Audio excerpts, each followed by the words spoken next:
What it do? What it do? You know what to do. Like, subscribe, share, comment to my YouTube channel.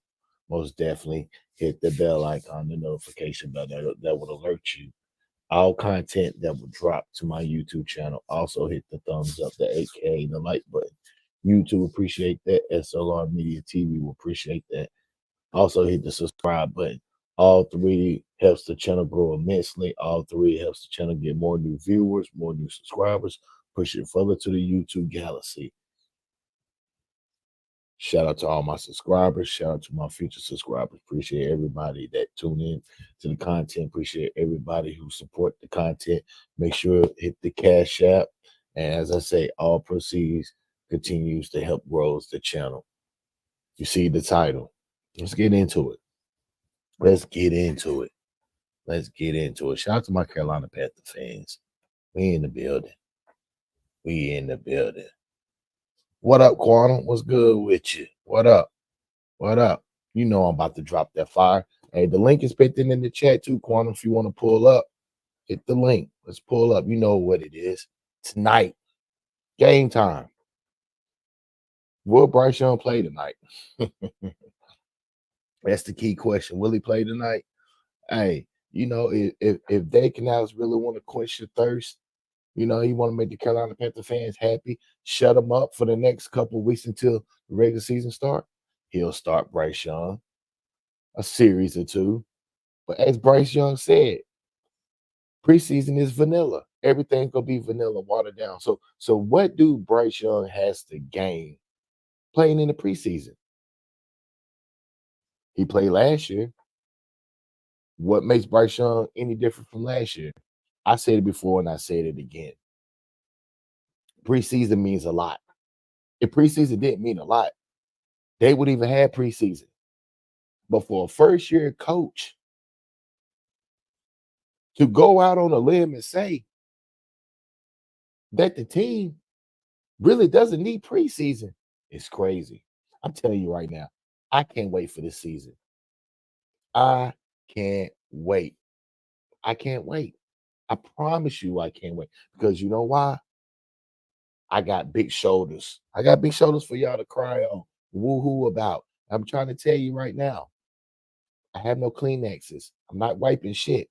You're going to wipe your own fucking tears. If you want to cry a river, name that motherfucking river after you because you're going to need it this season.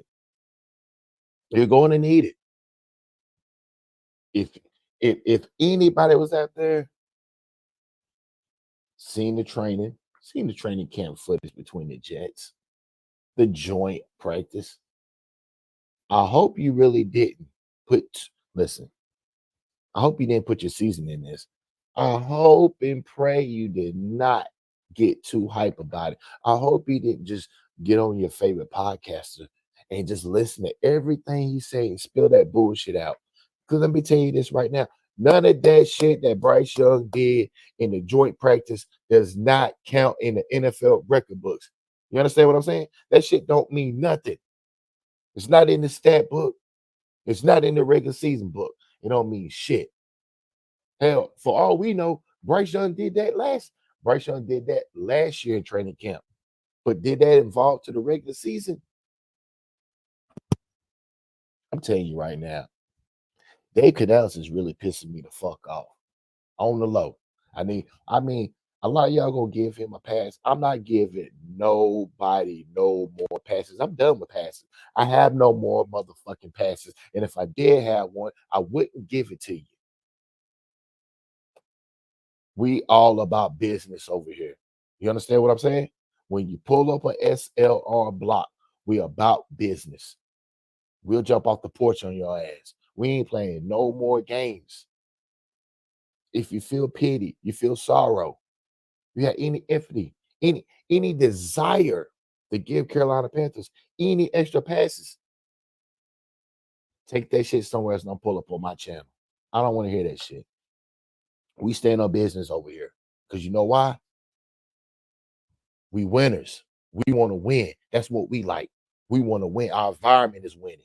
When I step out in this real world, when I'm not doing this YouTube, I'm winning. That's what I expect. I see the Carolina Panthers Stadium 3 times out the week. 3 times out the week. I ride past that stadium every other day. And I just like, what if? What if we can have that NFC championship game here again? I'm done with the what ifs. It's about now. Let me tell you some shit right here. If it was an identity, if we had an identity, don't you think we will be showing that in preseason? Don't you think, Bryce? Listen to this. You can never get enough reps in the NFL. You can never get enough. So you're telling me that Bryce Young is a processor? He got the game book. He got the game plan. He got the playbook down packed already. So he's good to go, right? He's good to go, right? So the offensive line is good to go, right? So you're telling me that the Carolina Panthers has had a beautiful, spectacular training camp from special teams to defense to offense, where you don't have to see the starters in preseason. Then you had the nerves to have your quarterback say preseason is vanilla when he went fucking 2-15.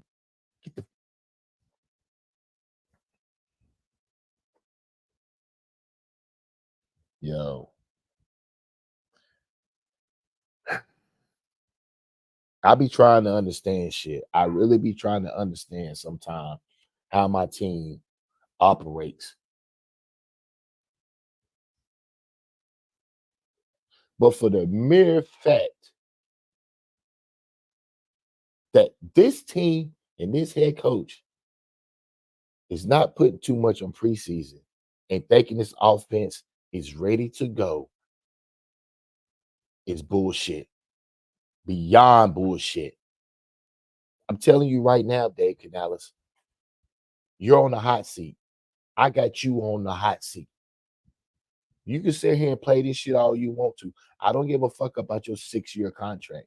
That shit don't mean nothing. I'm telling you right now, Dave, if you don't win this season, bro, you're going to get fired. And I'm going to tell you how you're going to get fired. Because the national media is going to get you fired. Because you know why? They're going to say you're too weak.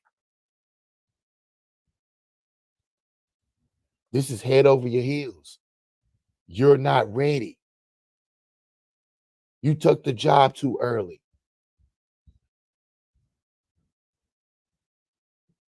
Tell you right now, Bryce Young, I'm telling you right now, if you don't win this season, you got to go. You got to go. Because if you stick around next season, Man, I'm telling you, you think Unc 2020 be on your neck. I'm going to be 5 times worse than him. And I don't let up. And I'm cerebral with it. And I have no heart, no empathy. I don't give a fuck. You understand? I don't.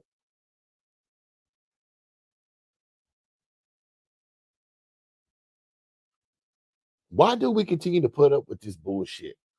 Why? Why do we continue to put up with this bullshit when we don't have to?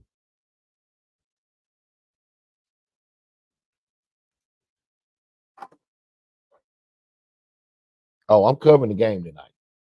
I'm gonna cover the game tonight. Most definitely tune in, tap in, hit the subscribe, hit the like, all of that, hit the notification. We in the building. You understand? I'm telling all Carolina Panther content creators. I'm telling all Carolina Panther content creators. It's time to stand on business. I'm standing on business. Fuck all the film breakdowns. Fuck all the goddamn conspiracy bullshit that y'all want to fucking talk about. Fuck all that shit. You want to post every fucking injury report, all this. Fuck all of that. Stop talking about let's get to the Super Bowl. Stop talking about the other fucking bullshit. That would be pissing me off about some of the Carolina Panthers content creators. Talk about let's get to the championship. Fuck all the goddamn film breakdown. Fuck all the goddamn who's injured, this, and that. I'm done with that shit. I want winning. That's all y'all fucking care about. So you rather fucking lose every goddamn season as long as you can have some fucking content to talk about. I'm a fan. Not only I'm a media personality, I'm a fan. Before I did this, I'm a fan. I'm a true Carolina Panther diehard. It's always listen. My patience be real thin, real thin, real thin. That's why I troll a lot. That's why I'm your number one Carolina Panther troller. I'm one of your biggest trollers on YouTube, but I know my shit. I know my football. I know my team. We got an NFC West championship. We got an NFC South championship. We got an NFC Conference championship. We don't have the Super Bowl. The one trophy that is eluding this team, we don't have.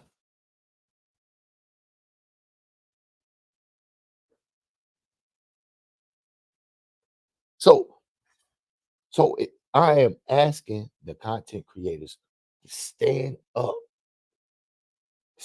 up, poke your fucking chest out.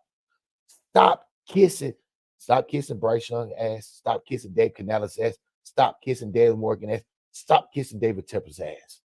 Stand the fuck up for once. What's good, Keywan? What's good? Hit the link. Pull up. Pull up. This is the channel of the voice of the voiceless. All Carolina Panther fan, come on the channel, pull up. Let's fucking talk about it. That's why I got this platform for. Because we tired of the fucking bullshit. We want winners. I want to pull up to the game. You understand what I'm saying? I want to pull up. Me and the crew want to pull up. We're not pulling up to no fucking bullshit when this team loses.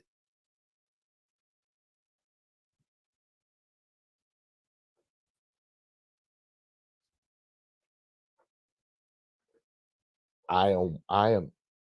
Help me understand why that Bryce Young can say preseason is vanilla when you have not shown us. Your game had not shown that the NFL game is vanilla. Huh? Bro, you need every snap, every rep you can get.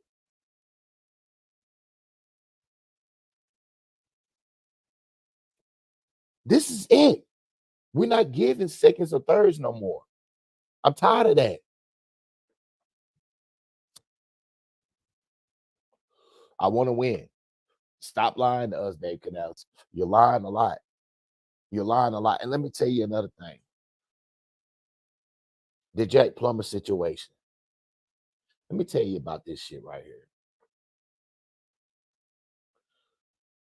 If Jack Plummer is good as they can now say he is that good, why is you bringing in Jake Luton? Huh? Huh? Why is you bringing in Jake Luton? Right?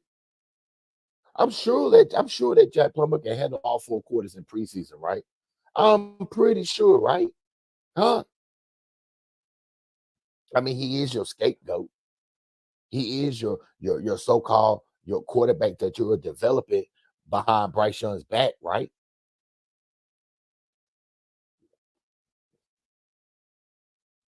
So I mean, what is it? So Dave Canales, you can stop training camp when your offense is getting their motherfucking ass whooped, right?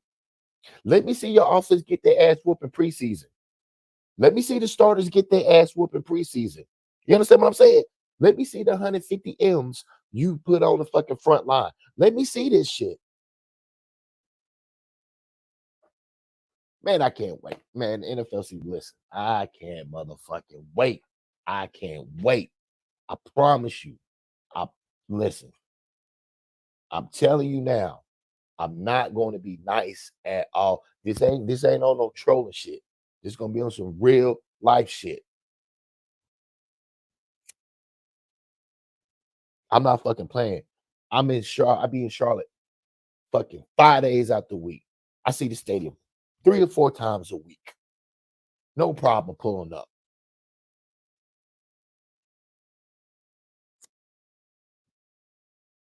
Be in the city. He wanted to see me in the city. Don't think S.L.R won't pull up. I'm everywhere.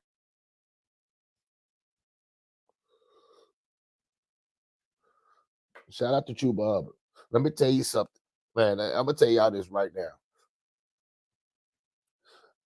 I bet y'all now. I bet y'all want to see Jonathan Brooks now. I bet y'all ready to speed that recovery up now with Jonathan Brooks. I guarantee y'all ready to speed that recovery up. I guarantee. And let me tell you another thing. I told y'all I wasn't too thrilled about Chuba Hubbard. I wasn't, man. Listen, y'all need to chill the fuck out. That's the reason why that Chuba Hubbard. Listen, he's not. Put it like this: if Jonathan Brooks was healthy, Chuba Hubbard would not be slated as a starting running back. That's guaranteed. And I'm gonna tell y'all before, I'm gonna tell you again. Don't sleep on Miles Sanders. Don't sleep on him. Lord forbid if you get an injury, but if you don't get an injury, don't sleep on him. This offense need all 3 running backs. It don't need 1 or 2. This offense, this should be a 3 running back system. Much as you can, Bryce Young hand the ball off.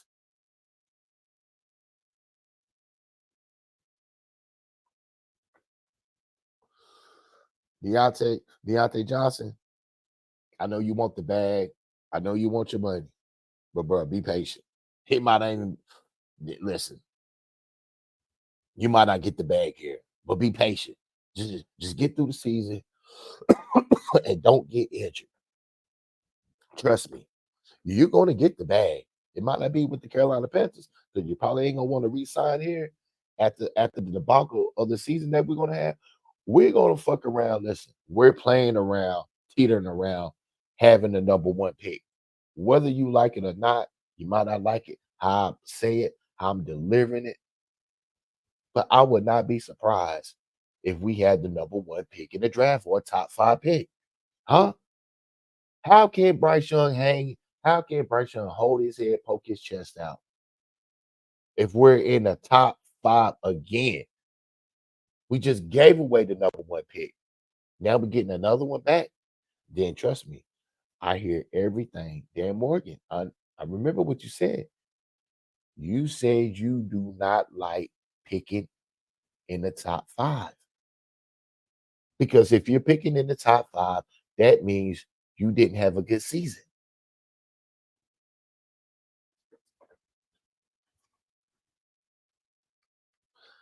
I'm afraid if you do get the number 1 pick, that you're not going to go get Shador Sanders. I believe you will. If the Carolina Panthers, I am hearing that the Carolina Panthers get the #1 pick. That Carson Beck is on the list. Travis Hunter is on the list. And if a defensive end pops out of nowhere, they're on the list. But Shador's not on the list. Stop playing around. Stop playing around. Tonight, what I'm looking at tonight, is more bullshit. More great content for me to go on my channel to talk about. Me to ridicule the coaching staff. Jack in the Box plumber. I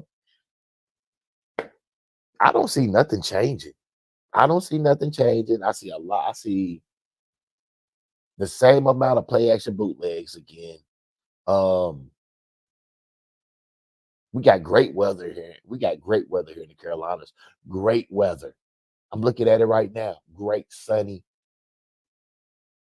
What's the excuse not to throw the ball down the field? There is no excuse for Jack in the Box plumber to not throw the fucking ball down the field. Let me get something. Don't play with me tonight. Don't play with S.L.R. tonight. No. Listen. Let me give y'all a bug interest reason. My mom, my mother, she is a New York Jets fan. Let me repeat again. My mother, who, if you ever seen her, known her, she doesn't come off like a football person. She doesn't, well, she watch it every now and then, but she's not a real huge football fan, but she's a football fan. She's a New York Jets fan. I don't know how in the hell she become a New York Jets fan, but she's a Jets fan. So it's very important for my Carolina Panthers to beat up the Jets. So when I go see my mom, I can say, you see what my boys did to your boys. Because I don't want to go see my mom and my mom say, you see what my Jets did to your boys. See what I'm saying? I ain't gonna like it. I may turn around and just leave and say, I'll just call you, mom. I got something I got to do. Yeah. Because see, sometimes Carolina Panthers make me a sore loser. You understand what I'm saying? I don't like it. Now, this preseason, right? We expect a different Carolina Panthers this week than we see last week, right? Huh? Because we can't say you can't blame the weather. Can't blame the weather. You cannot blame the weather for nothing at all. Period. This game, I am looking at the play calling. I'm looking at play calling. Strictly play calling. That's what I'm looking at. I am looking at the play calling. And I'm trying to find out. If anybody know, let me know. Anybody know, let me know. This is the question. Who's really calling the plays? Is it, or is it Canales? Because Canales can easily say, yeah, I'm calling the plays. But behind the scenes, he got Brad Is it drawing up plays, calling plays. Oh, what is this? Collaborative? Is this a collaborative effort or some shit? See, y'all can look at the players. Y'all can look at the players all you want to. Y'all can look at them all you want. I can fucking care less because I'm gonna tell you right now, if we trotting this team out in regular season, we're picking #1 or top 5. Be prepared, and then understand. Thank me now, or you can thank me later. But you can be like, damn, S.L.R. was right. S.L.R. be speaking that shit on the real. He be talking that. He be talking that shit. Look at this team. Do this team scream playoffs? Do this team scream playoff? Do this team screams NFC South champions? Do these little midgets we get out here? Now, don't get me wrong. There's gonna be a couple players that's gonna be bright spots, but this team scares nobody. Nobody. Nobody at all. There's a reason why they have us picked to pick the number one pick or in the top 5 again. Again. But y'all here getting a hard on, going crazy, going wild over training camp joint practice. Are you fucking serious? You had the nerves to go on live and tell your fans and befuddle their mind and sully their minds with this bullshit. Look at Bryce. Look at Bryce here, Terrence Marshall Jr. Look at John Domingo. That shit don't mean a fuck. If they can't get no fucking playing time in regular season, what you see now out of John Domingo and Terrence Marshall, what if one of them ride the bench? Huh? All that gloating y'all was doing in the joint practice? As I say again, like Aaron Rodgers say, relax. Relax. Fucking lax.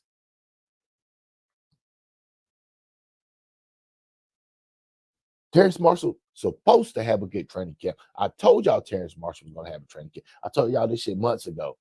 Notice, oh, y'all didn't even really believe me. Oh, this and that. Oh, Terrence Marshall bust this and that. I said, listen, if he ain't part of the first wave or the first cuts, Terrence Marshall's gonna make the team. Terrence Marshall has potential. Trust me. Listen, this is what I'm saying. Terrence Marshall will go to another team and have a better career. That's facts. Because Terrence Marshall is a good wide receiver. He's a great wide receiver. But Frank Wright, Thomas Brown, the boys try to take football from him and make him hate football. That's how I knew that Terrence Marshall was going to come back and have a great training camp and earn a spot on the job. And Dave Canales sees it. If you can get the weapon, if you can get Terrence Marshall and Jonathan Mingo, you can get anything out of these guys compared with Deontay Johnson. And I'm still thinking that Carolina Panthers are going to try to find a way to somehow, some way to move Adam Thielen and try to get something out of him in trade value, something. And it's not enough room for all 4 wide receivers. This is a 3 wide receiver set type of offense. Dave Canales even said it.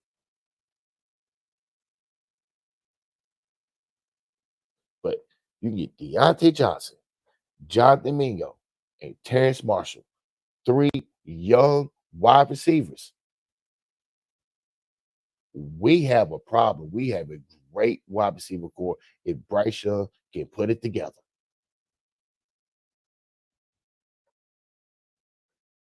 And then you got Xavier Legette. You got Xavier Legette. So now, let's run it back. Deontay Johnson, Jonathan Mingo, Xavier Legette, Terrence Marshall, and Adam Thielen.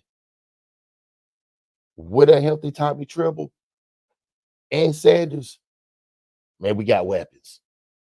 We got plenty and way more weapons than we need. That's facts on that.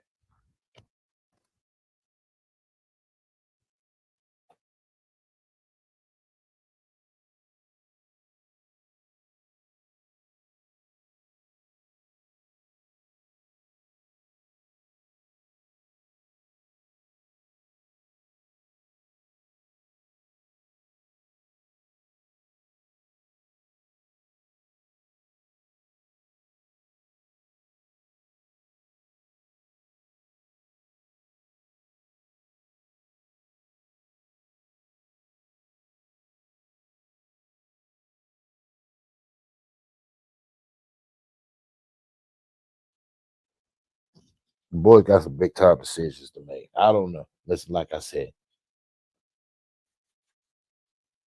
this game, this preseason game tonight is going to show me where Dave Canales is at with his coaching. It's going to show me where he's at with his coaching.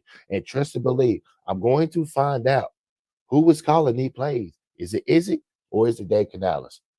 Or anybody who knows Carolina Panthers fans, anybody who knows Carolina Panthers, who deeply rooted in the organization somewhere, let me know. But I mean, I'm gonna find out. S.L.R finds out everything. But hey, I always need extra eyes. So let me know. Let's find out. I can't wait. Tonight, I'm turned up. I'm ready. I'm talking my shit. I'm on it. The community, we own it. Carolina Panther Nation, they hear me. They know I'm on it. The season has started. Listen, my regular season started last Thursday when we kicked off against the New England Patriots. My regular season started then. My football season for S.L.R is here. Started. We ready. It's nonstop, all gas, no brakes. We're going to get it. Let's go. As I say again, shout out to all my Carolina Panther fans. Shout out to everybody who chop it up with me. Hey, let's continue to grow this channel. Let's continue, yo. We're trying to get this channel monetized. Let's get it. I need everybody help. I need all my Carolina Panthers fans, everybody. Let's monetize this shit. Let's get it right. Let's get it in. For sure. What up, Quan? Yo, S.L.R, what up, baby boy? How you doing, man? What's good? What's good? What's good, brother? Hey, I'm loving the commentary, brother. I'm loving the points of view that you're making. You batting 1,000 on some of this stuff, bro. So I'm telling you, man. I'm telling you. Right now, I'm trying to find out who's calling me play. Because see, this is what I'm looking at. I'm looking at the play calling right now. I'm past the looking at players because we know certain players are going to be here, certain players ain't going to be here. It's going to be bright spots where we go. But I am looking at the play caller because, as I say again, the weather is beautiful. Mm-hmm. He has nothing. He has no excuse to say why Jack in the Box Plumber did not throw the ball down the field. I don't want to hear this shit. I don't want to hear it. I need to see it. I need to see it. Allegedly, they're saying that the starters are not going to play, but don't be surprised if Bryce Young don't come out and play 1 or 2 series. Facts. I think, I agree with you, man. I think what has to happen is, for whatever reason, man, I don't know if it's the ghost of being afraid, the ghost of Panther past that has these guys afraid to at least give this guy 1 series. Now, of course, I heard what you said earlier, man. That Jets joint practice, it doesn't mean everything. I mean, it's like a breeze in the wind in a hot summer day. That's pretty much all you get. It's not like you're going to count on a snowstorm or blizzard once, you complete with that type of thing. But at the end of the day, you have to give that, you have to try them on the field for at least 1 or 2 series, man. He hasn't seen any action this preseason. Now, my trepidation, S.L.R, is the fact that when we do go up against, game 1, those guys have had a little bit more. They've had ample runs at it before we even see the field. Their starters have all seen the field, and that's a little bit concerning for me. Now, joint practice was good, but that's not live game action. That's just controlled chaos at best. You know what I'm saying? That's kind of how you could say that.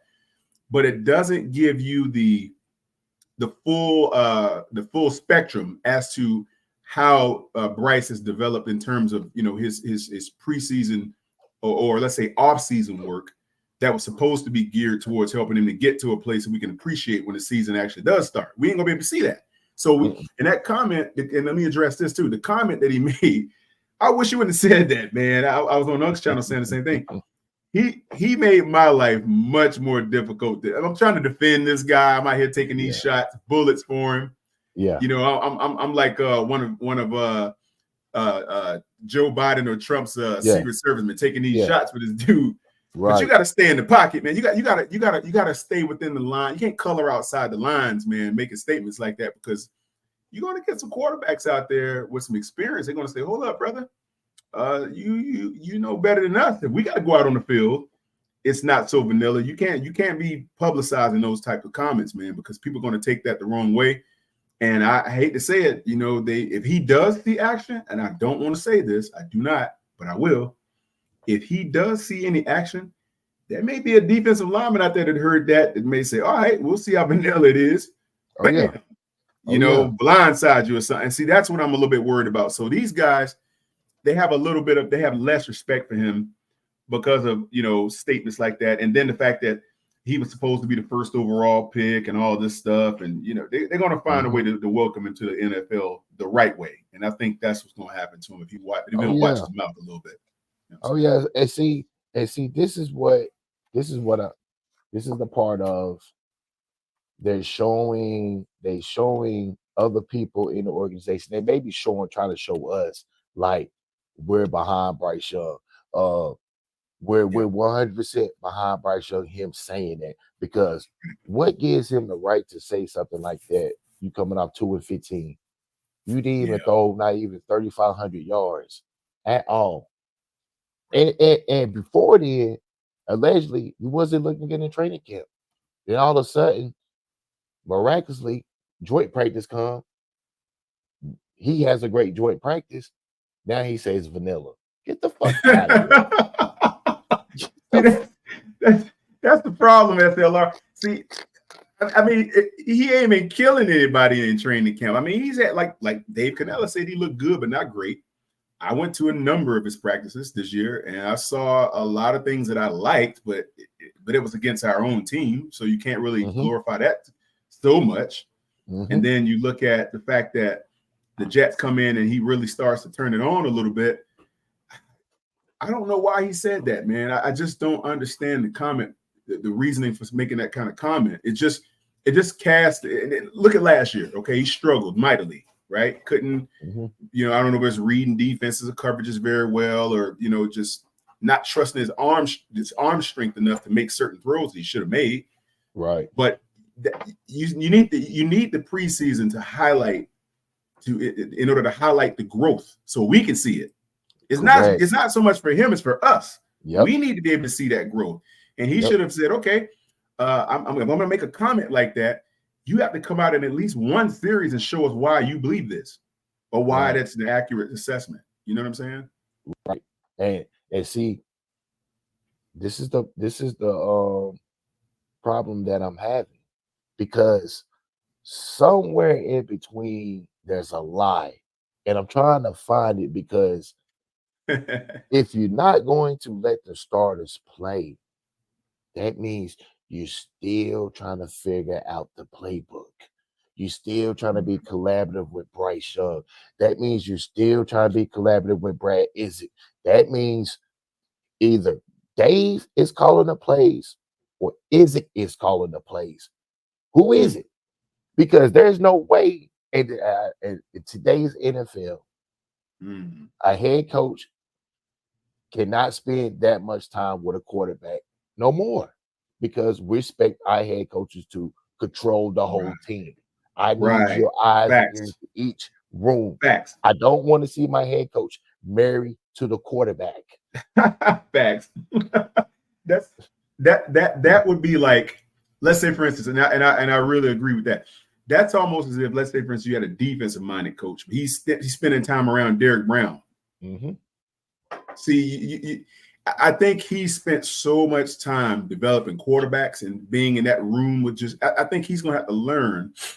You're going to have to delegate that authority to the next man down, because whoever he employs to take that role, he's going to have to trust that whatever toolage he's imparting upon them, that wisdom he's imparting upon them, is strong enough for them to actually go in there and elevate that person in his stead, even if he's not around. He's going to have to trust that.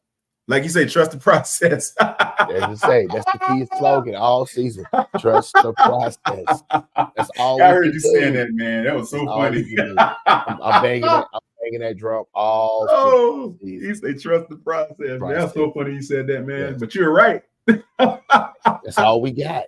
That's all we got. You understand what I'm saying? Yeah, that's all we got, bro. The only thing we can do, I mean, we got to go off the word of the head coach, because the head coach, Right. he's in the building.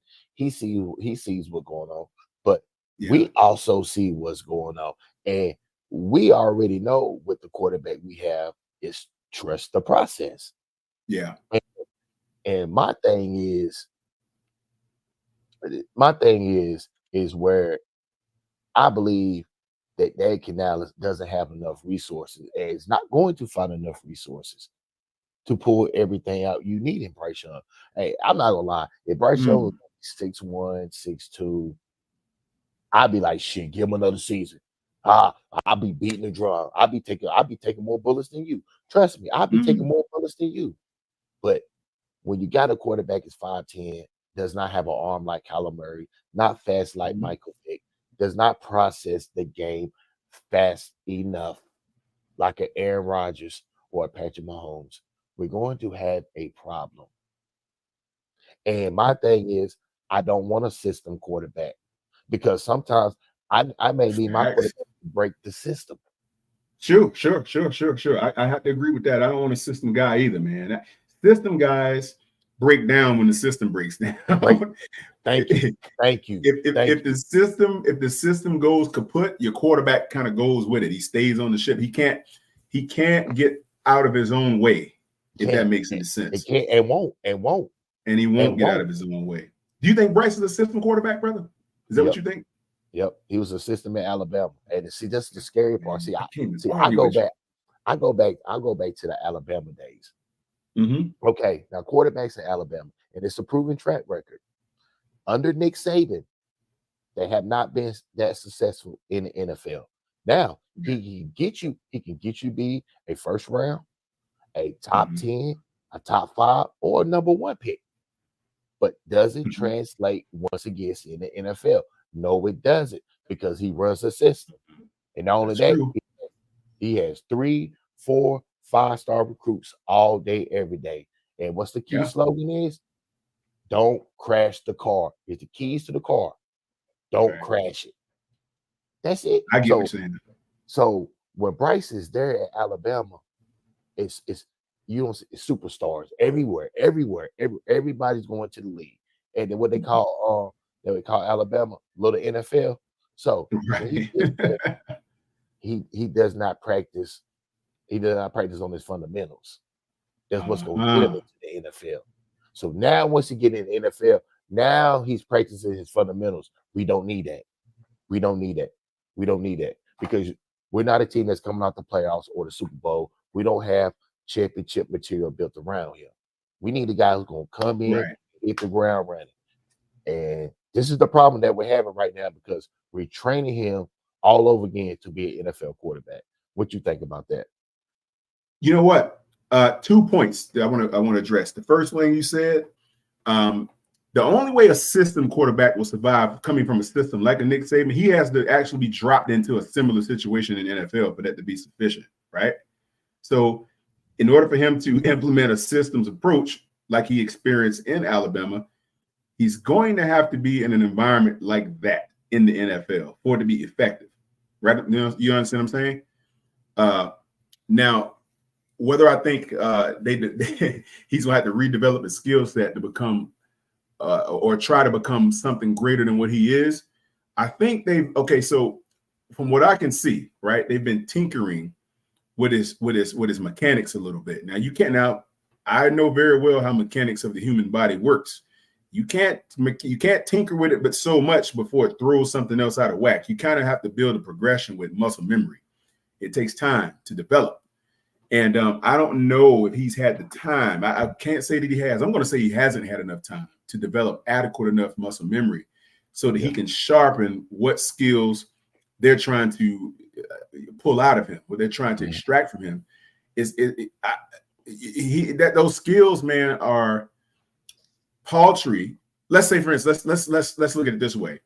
Let's take the arm, for instance, right? I'm not going to talk about the footwork because I know all that leads to the throw and how the throw comes out and all that stuff. Let's look at his footwork. Let's look at his arm. I'm sorry. The arm in and of itself has to be at least adequate enough to make the most generic version of NFL throws. You have to have that. Without that, you can't complete virtually anything, even if your other mechanics were in play. So the arm talent has to be there. Now, then when you add in the foot placement, we were talking about it earlier on PPP's podcast. I'm sorry, Elaine's podcast. It's like when he drops back, his drop back is so slow. That's one of the things I didn't like about his game right there is that drop back. It's like he walks back. It's kind of like he doesn't take those quick steps. Boom, boom, boom, ball out. 1, 2, 3, drop, ball out. 1, 2, 3, 4, 5, drop, ball out.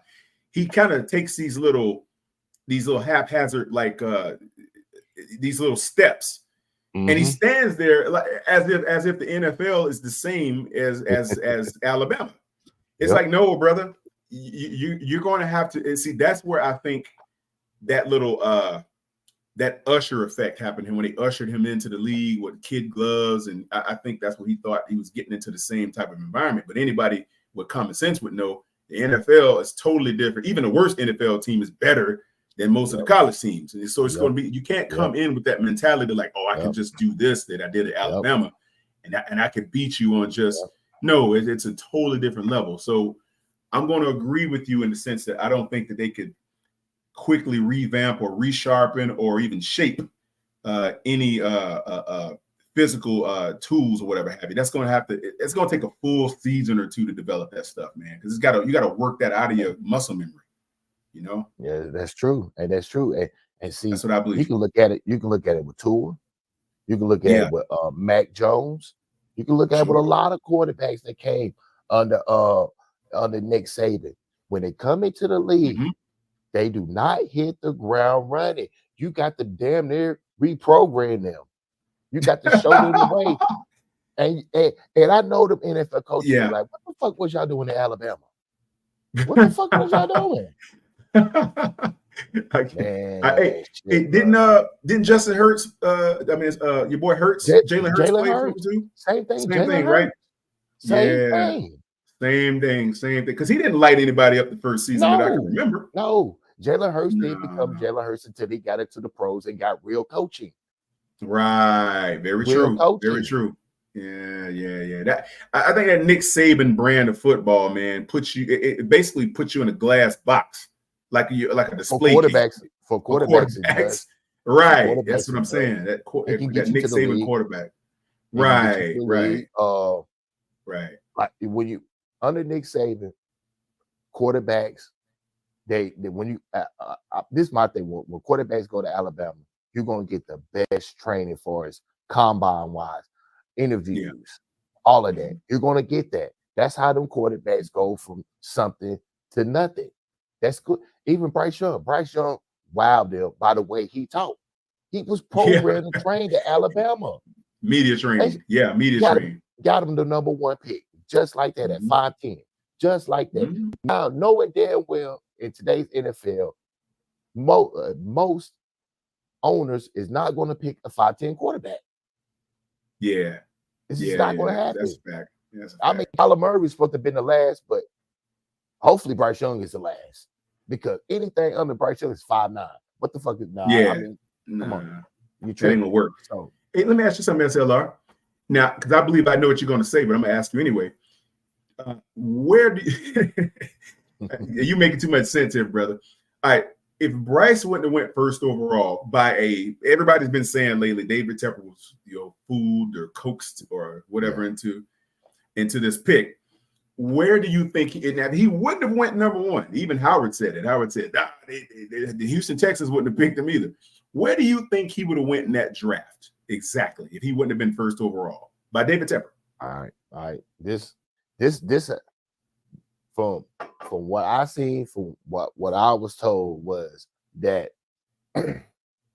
that the Houston Texans, if they had the number one pick, Bryce Young was the number one pick. I don't care what nobody say. I don't care if C.J. Stroud, Will Levis. I don't give a damn who was in that draft. You were not going number one over Bryce Young because he was consistently picked and by the media. And you had Nick Saban. So it was a caveat. So boom. So regardless of what anybody say, even the Houston Texans, they was going to get Bryce Young. But what happened was the David Tepper gave them no surprise. David Tepper said, "You're not going to have the number 1 pick. I'm taking the number 1 pick." So so they were like, "Well, shit, we're going to take the next best quarterback," and that was C.J. Stroud. That's why they made it so easy for them in their draft to take C.J. and Will Anderson. That was easy because David Tepper took all of that away. Now, if David Tepper would not, say like this, if we didn't have the number 1 pick, and we had the number 2 pick, and if the Houston Texans would have passed on Bryce Young, we wouldn't have took Bryce Young. We wouldn't have took him at the number 2 pick. We would have took we'll say like this: if Houston would have took C.J. Stroud number 1, we would have took Anthony Richardson number 2 because that was Frank Reich's pick. That's who Frank Reich wanted. And Frank Reich did not want C.J. Stroud. Let's make this very clear. Wow. What are you thinking of that? Let's make this very, very clear. He liked C.J. Stroud, but C.J. Stroud was not his pick. Anthony Richardson was his pick first, then C.J., then Will Levis, then Bryce Young. Well, in that order. In that order, you're saying? In that order. Wow. I didn't consider that. If he had to pick, Anthony Richardson was his guy because he looked at Anthony Richardson as a Cam Newton. That's a great fit for him and great for the Carolina Panthers. That's what it did. Gotcha. And if you look at the type of quarterbacks that Frank Reich works with, he likes them 6'4", them 6'5", 230, 240 types of quarterbacks. The Carson Wentz's, the Cam Newtons, and them. That's what he wanted. Andrew Luck. That's what he wanted. Yeah. Because he felt like them guys, he can groom them and open up the toolbox more. Okay. So now you're making sense when you say that because Anthony Richardson has a big arm. Yes. And the fact that his play charts, his route trees are long routes. He runs these long routes. Yes. I see why you say that. I see why you say that now. And you look at Frank Reich play calling when he had Bryce Young. That's the similar play calling that he was going to do with Anthony Richardson. It just didn't work with Bryce Young because Bryce ain't mobile enough, the arm strength and the height stature. So that's why. So that's a little caveat that people need to understand and know during that draft, regardless of what. Bryce Young was going to be picked number 1 because the media had him handpicked number 1. The media encouraged David Tepper to pick Bryce Young. Mel Kiper and the guys holler about processor. He's Steph Curry, Mookie Betts, Patrick Mahomes. He's a generation. Once you label a guy a generational talent, it's hard to get that label off. It's hard to get it off. I see where you're going with that. When you have a guy that's got that kind of media presence, and everybody is behind him and shouting his name, it's going to be difficult not to take that pick.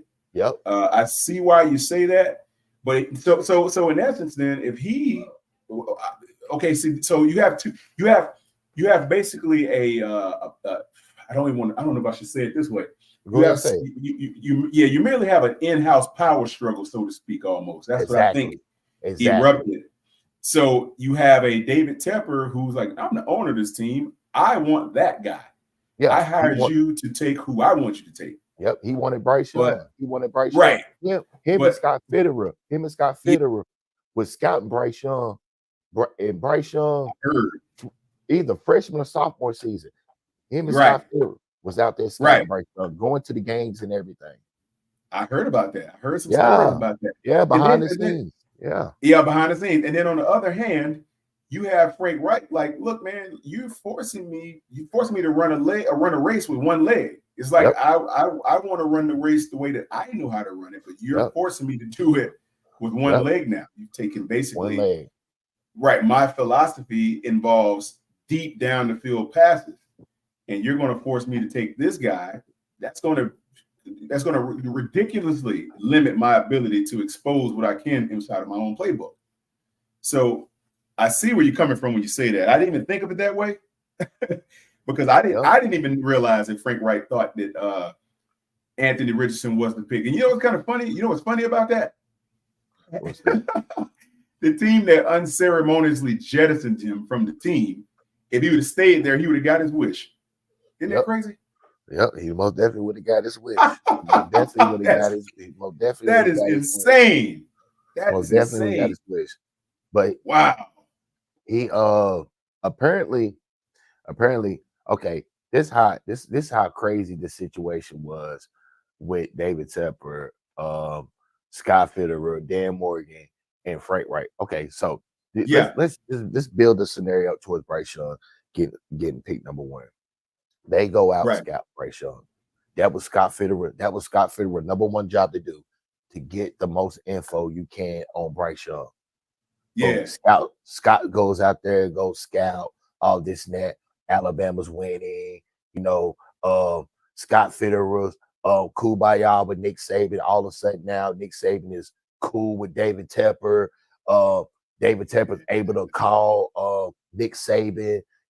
So boom, all this going on. So during the mix of all of this leading up, now you get the chart of the quarterbacks that are coming out in this draft.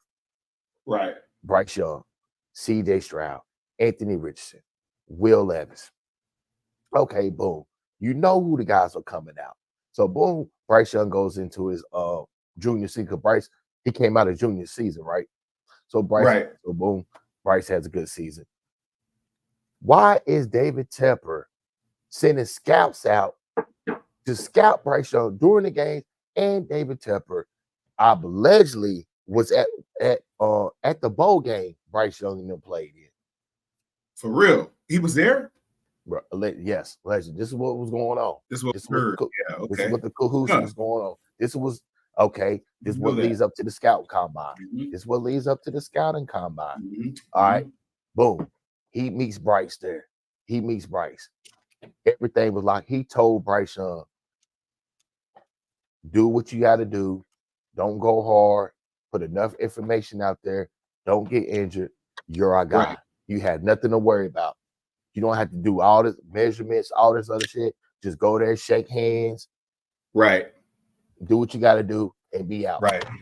Boom. I'm going to go to the scouting combine. I'm going to be here. I'm going to play the role as the owner who's like CJ Stroud, like Anthony Richardson, and all this and that. You know what I'm saying? We're gonna play the illusion, we're gonna play the card. I'm gonna make the guys think that I have something. I like CJ.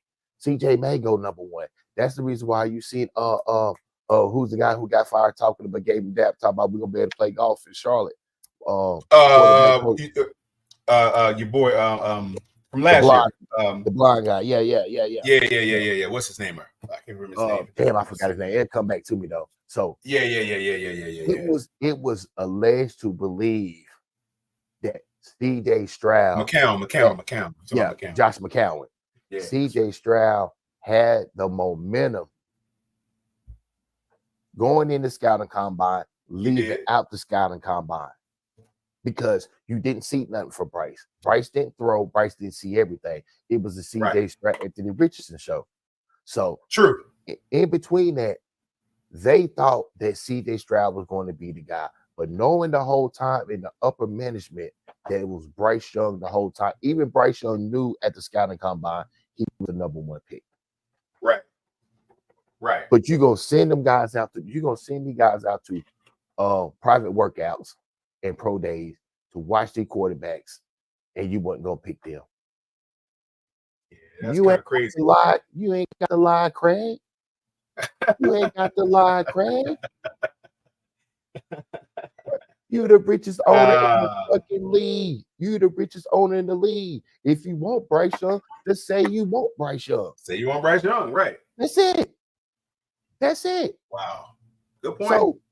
So we're carrying all of this, the lies and the deceit. We're carrying this through training camp and going into the season. How the hell do you think Frank Wright is going to be able to operate? Not very well, because obviously the deck would have been stacked against him from the beginning, from jump. So it's like if you allow for he really had no option but to go with what was there. Generally, he never had a chance to succeed. He didn't. He didn't have a chance to implement what his philosophy was based on, because you really didn't know this until the season started. Like you never really got the indication or the inclination that this was actually the case, because in the beginning when they were in the OTAs and Bryce was making the throws and went to training camp, he was making some of them throws. But then when the season started and then some of those longer routes were needed in order to develop down the field, he couldn't make them, or he wasn't even trying to make them for that matter. Then you started to see the dissension, because I said, oh, okay. You see the hairline cracks starting to form in the dam. You see the hairline cracks and the water starts seeping through. You're like, wait a minute. And then as that's going down, you're seeing, okay, that route didn't develop so well. Why did they call that route? Well, I think somebody was like, hey, man. And then I think Frank started at the end was like, you know what, man, it is what it is. I told you up front. This is what I was expecting, and this is what I got. So don't get mad if I can't extract this out of this guy, because that's not what his plays are designed to do. Now that's different. That's a difference with Dave Canales, because his plays don't call for that. His play charts don't call for that type of stuff. So, but at the end of the day, when you look at the digression of the offense last year as the season waned, you started to see a lot of that disorientation and disorganization started to show itself and rear its ugly head. I see where you're going with that. I see exactly what you're talking about now. Facts. Yeah, that was stacked against them. How would you feel as a head coach coming in your first year? Yeah. And your owner is lying to you the whole time. He never told the truth about anything. Jesus, man. Anything. Yeah. That's crazy. That is crazy. He sent spies out to watch you. He had moles in the locker room. He actually had people sabotaging the season just to see how the team was going to react. That's interesting. You had the nerves to send Scott Fitterer down to tell Frank Wright to change the playbook. Wait. Hold on a second. That's why I like talking to you, brother, because you have some tapes that I haven't even seen, or I hadn't even considered any of this stuff, because it didn't even. So you're telling me that, according to your sources, Tepper sent the guy down to talk to. He sent Fitterer down to tell your boy to change his playbook. Change the playbook. He did not like how the offense was looking. Bryce Young he didn't directly go to David Tepper. Of course not. Other people. Allegedly, Bryce Young was cool with the offensive line coach. So Bryce Young can go tell the offensive line coach that he didn't like certain things with the offense, the way the offensive line was put together. And the offensive lineman coach would go directly to David Tepper, bypass Scott Fitterer, bypass Dan Morgan, and go directly to David Tepper and tell David Tepper everything. You're talking about Campen, right? James Campen. He was one of the moles. He was one of the first 48s. I heard about that. Yeah. And then your boy Tabor was the other one. And Tabor was the other one. That's how Tabor became the head coach. Oh, man. That was cool. Yeah. Because you had to think, how the fuck did James Campen keep his job when Steve Wilkes was fired? No, he got fired. Oh, he's going now. Yeah. Okay. Once we found out he was the mole and he was working for David Tepper, they had to let him go because the gig was up. Yeah, they had a man on the inside been exposed. Yeah. Oh, man, that's messed up. Oh, man, I didn't. S.L.R, man, I never thought about these things because I never really paid much attention to the dichotomy of the relationships, because you say, okay, you think in your mind, you get head coach, you hire a GM. Owner hires a GM who then handpicks a head coach that he wants, and then the staff under that, and et cetera, et cetera, et cetera. But then you never really think of the fact that, the owner is going to have his conversations with the GM and the head coach during the week or whatever it is. That's going to happen. But when they start planting double agents, double agents, double agents, because you don't even see it. Like like they'll tell you one thing on one side, and on the other side they're telling him something else, and they're working two sides of the game. They're double agents. Yeah. So it's kind of like, dang, man. It's like, when did Frank Reich find out about this stuff though? Clearly, it was way into the season. It wasn't. When do you think he found out? It was. I think Frank found out maybe by the fourth game or somewhere. It was before the bye. It was before the bye week because Frank Reich came out during the press conference, or maybe like after the game, he was asked, but he said he was told on practice that he needed to adjust the play calling towards Bryce Young. Oh man. So is that where Thomas Brown came into effect with his new Yep. That's when Thomas Brown came in. Oh man. See, we can't see. Oh, let me ask you this, brother. Do you think now that all of this has resonated and it's clearly blown up in Tepper's face? Everybody, the reports are out. Can't hide it now. We now know what kind of dude you are. Do you think that he's still up to his old shenanigans? You think he's still up to his old antics? You think it's still happening? Oh yeah, most definitely. I put it like this: let us just go ahead and lose. You'll find out. Yeah. See, that's the thing. Losing reveals everything. Winning hides everything. Winning hides everything. Winning can hide and cure. It goes. It can go both ways. But losing, it goes one way. The warts. It goes one way. You understand what I'm saying? Yeah, the warts come out, boy. When you lose, everybody starts talking. Yeah. Oh, he said this. No, but he told me that. Yep. Wow. You know, right now, he's doing what we, the fans, media, everybody asked him to do. Fall back. That's what he's doing. Now, once we start losing, he don't give a fuck about what you're saying after that. Because you know what he's gonna tell you? I fell back. He said it. I fell back. He told me to shut up. So either win or you know what you're going to get. And I said it before and I say it again. Dave Canales is on the hot seat. Already. First of all, not playing your starters in preseason.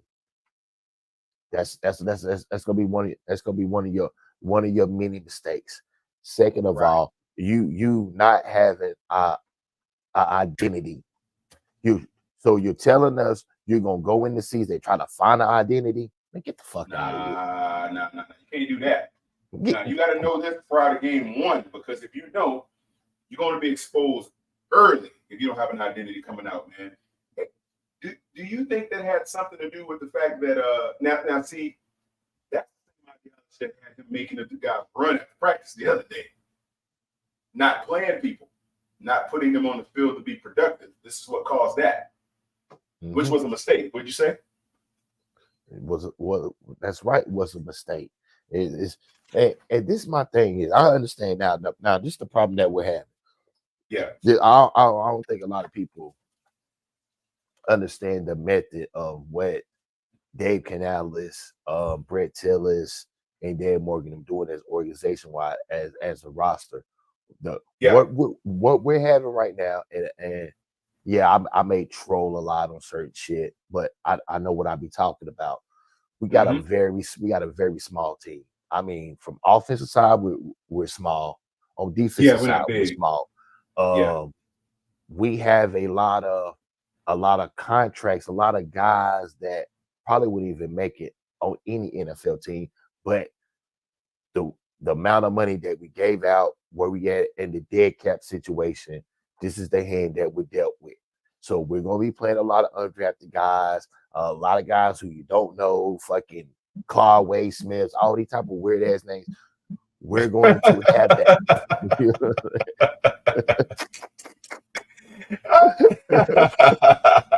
We do got some weird name dudes on the team this year. I don't know where that's all coming. Who are they signing these guys from? Where, man? That makes my point.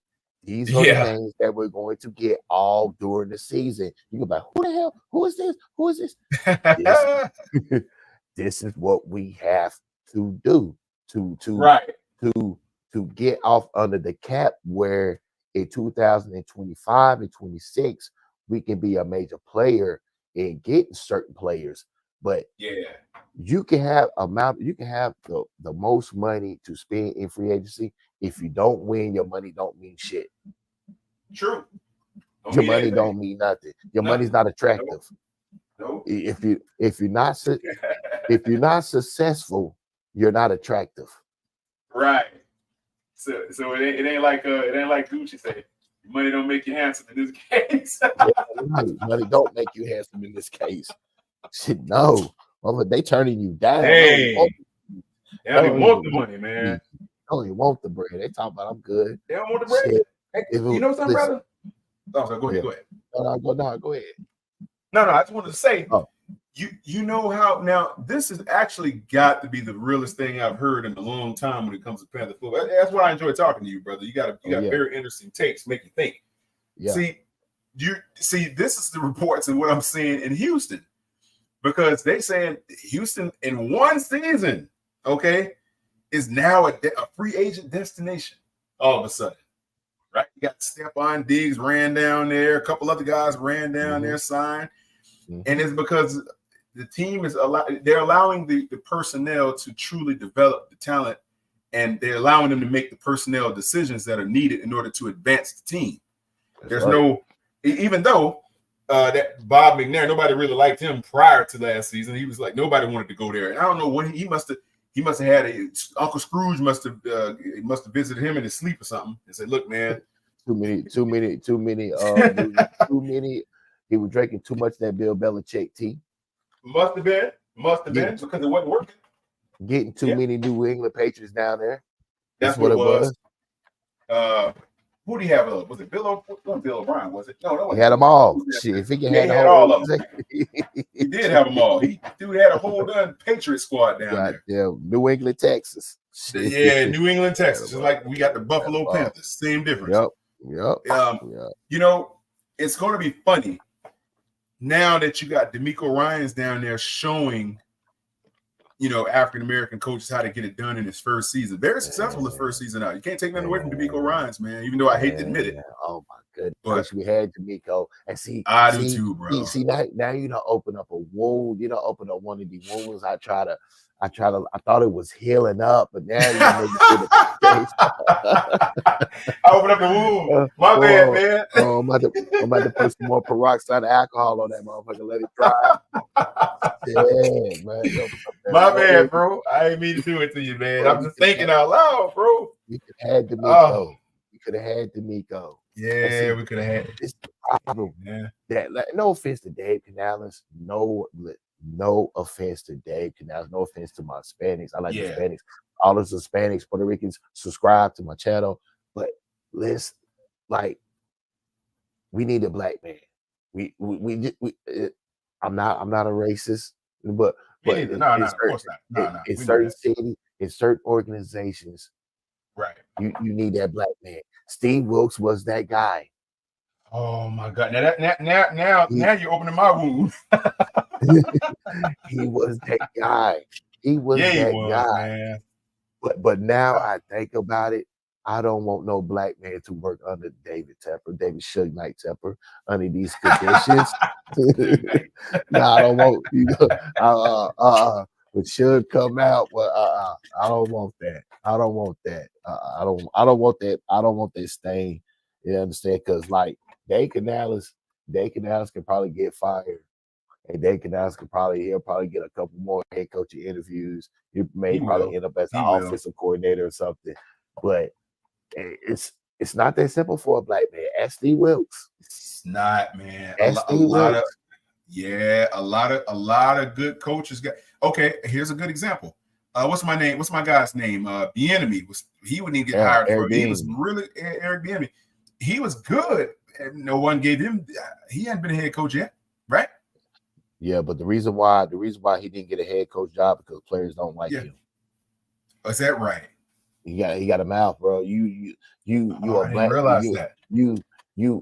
This is how I look at Eric Bieniemy. He is right. He's a white man trapped in a black man's body. Oh snap! I never heard him speak. I wouldn't even know that. Trust me. The mouth, bruh. Right. Yes. Andy Reid had to step in a couple times for probably somebody not taking the helmet, knocking his teeth and his jaws loose. The man got Are a you mouth serious, on him. man? The man got It's a like mouth that? on him, bro. As players, you might have to look it up on YouTube. Players talking about Eric Bieniemy, about his mouth. Never heard that. That's Okay. the that's the reason why he couldn't get a head coach job in the league, because you cannot talk to grown men like The that. way This that is he not did. college. You can get away with it, college. That's why he's an offensive coordinator at UCLA, and Deshaun Foster's the head coach. You cannot talk to them guys like that. They're gonna knock your goddamn head off. Now, you had the luxury Know of that. talking. You can have a luxury of talking a certain way like that. Okay, like with the Kansas City Chiefs. Okay, they may take a little of his mouth, but he ain't gonna go full throttle like he was with the Washington Commanders. Yeah. Why? So wait a minute. He left the Chiefs. So I remember he was there for a while. What, about 4 or 5 seasons or something like that? He was there for a few years at least. He got 2 rings. He got 2 rings out of it. Yeah, and so he went to the Commanders last season. Is that where he was last? Commanders last season as the offensive coordinator. And the thinking was how he thought it was. I'm gonna come in, play my part. I'm gonna know Ron Rivera's gonna get fired, and all I gotta do is have the offense just playing decent. They gonna move me up to the head coaching job. It didn't happen because he wouldn't change. His fucking mouth was just too much. Wow. You can't talk to guys like that. These are grown ass men, bro. You can't do that. It ain't gonna happen. You ain't like it.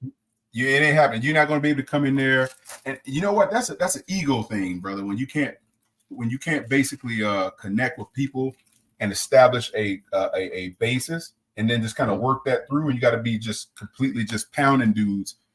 Yep, they're not going to take that, man. You're not going to be a player's coach, and so he's not a player's coach then. In other words, I mean, like, he is who he is. He is who he is. You understand? Like, I feel you. I guess he ain't gonna change the way he talk. I guess this is my thing. Okay, if you getting good referrals and you get the step from Andy Reid and Patrick Mahomes, why can't you land a head coaching job? Why you had to go back to college? Something ain't right. Something ain't right. It's not the resume. It's not the way. When players talk about you, it translates around the league. Facts. True. It translates around the league. Right. So when you got guys who go play with the Kansas City Chiefs for 1 or 2 years, they be a free agent, they go play with another team, they all talk. They go tell you what goes on. Yeah, they're gonna talk. That's one thing they're going to do is they're going to drop. They're going to drop knowledge on each other. Oh, you want to go there, man? They got so and so running. See that, and that can affect your visits, your free agent visits, tremendously. It might not hurt your draft board, but it will hurt you. It will, because draftees can't really determine where they go. But in terms of your free agents, yeah, you're gonna have some problems. That's a fact. And it's not because Eric Bieniemy was under the shadow of Andy Reid and all this and that. It's because that you're not going to change your ways. Yeah. So if you go in and say, I'm gonna be me, this is how I got where I'm at, this is how I got successful. I'm showing my 2 Super Bowl rings. I'm playing with one of the greatest quarterbacks of all time. I play under a great coach and all this and that. But you go in there and you talking to grown men with a disrespectful mouth, talking to them like a daddy type, like we in college. You gonna do what I say what I do, or you gonna sit your ass over there. You're not gonna They're not taking that shit, Eric. They're not doing that. And that's the problem. What it was. That's the reason why he didn't get the coaching job.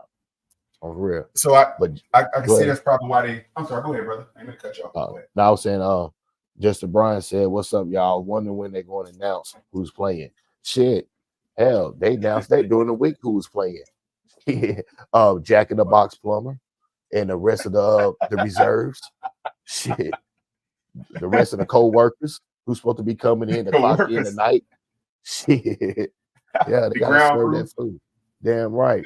I heard Jack in the Box. I heard Jack in the Box is giving five tacos for $4.99. Get your servings. Get your servings. Hey, Don't want to get your Justin service. Bryan, if you want to pull up, the link is pinned in the chat. Pull up. For real. Yeah, that's get your for servings. real, for real. So what are your thoughts on Jack in the Box plumber? What do you think about him? I said this months ago when people see I talk on stuff. I like to talk on stuff that I know is gonna be a topic 5 months, Yeah. 6 months from now. Yeah, I like to already get on. So by the time y'all already talking on it, I already got so much resource. I know so much about it. I'm gonna come off on it effortlessly. So, like, I said it before, when you're dealing with a owner like David Tepper, how can you find a way to secure a second season as a head coach? You're dealing with an owner that will fire your ass the first season. So, how can you secure your second coaching season with Bryce Young without getting fired? Go find you a quarterback to develop. So when you got to go in that meeting and you're 0-2, you're 0-3, you're 0-4, you can say, look at this guy that I'm developing. Because I want to plant the seed in your head, David Suge Knight Tepper. When I need to sit Bryce down, this is the guy who I'm going to roll with. Because you remember what Dave Canada said when he got the job, leading up to everything. He's looking for a quarterback to develop his way. Right. His philosophy, his way. Right. Jack Plummer's the guy. You know, I'm going to say this too with that particular statement. Of course, he wasn't going to get a chance to draft high in the quarterback field. He knew that. He knew coming in, because Bryce is going to be there regardless if we like it or not.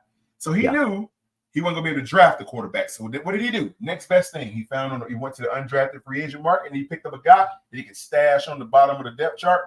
No one can even question it because look how much it cost him to sign the guy. It was a penny signing, but at the end of the day, if it turns out to be a hit, like let's say Brock Purdy was one pick away from being the same dude. Think about it. Yep. Literally was one pick away from being Jack Plummer. So it's only win-win for him if Jack Plummer does show out and it becomes, let's say Bryce comes out, and I hate to even say this, but the truth is there, it could happen. Let's say Bryce comes out and he first 4 games of the season, he's not showing any progression or any development or the ability to read or whatever it is, the ability to deliver certain passes in this more simplified offense, in my opinion. If he's unable to show or display any type of growth or progression and he regresses, even beyond where he was the last 4 games of the season, let's say 3, because that one game he had a good game, but outside of that, let's say he shows that, and then Jack Plummer steps up as a backup. Let's say Andy Dalton moves to 3rd on the depth chart, and they give Jack Plummer a run at this thing. He turns out to be a Brock Purdy. Dave Canales is going to look like a freaking genie in a bottle because he was able to get an undrafted. Not only did he get an undrafted guy, a guy that wasn't even picked in the draft, but he got an undrafted dude to do everything he's shown that he can do, the likes of a Russell Wilson or a Geno Smith or whatever have you. Now he's doing it with an undrafted guy. Man, his stock's going to go through the roof. Through the roof. Right smart there. Move. That was a smart move. You hit exactly on the head. Because you have to do that. And see, a lot of people see when they talk, I listen. I be on everything what they be saying. And he emphasized that when media and other podcasts was overlooking this before Jack in the Box Plumber hit the scene, he was saying it. I am looking for a 3rd quarterback to develop my own way. Me, I got my hands on this. This is all me. I'm going to take full control of this.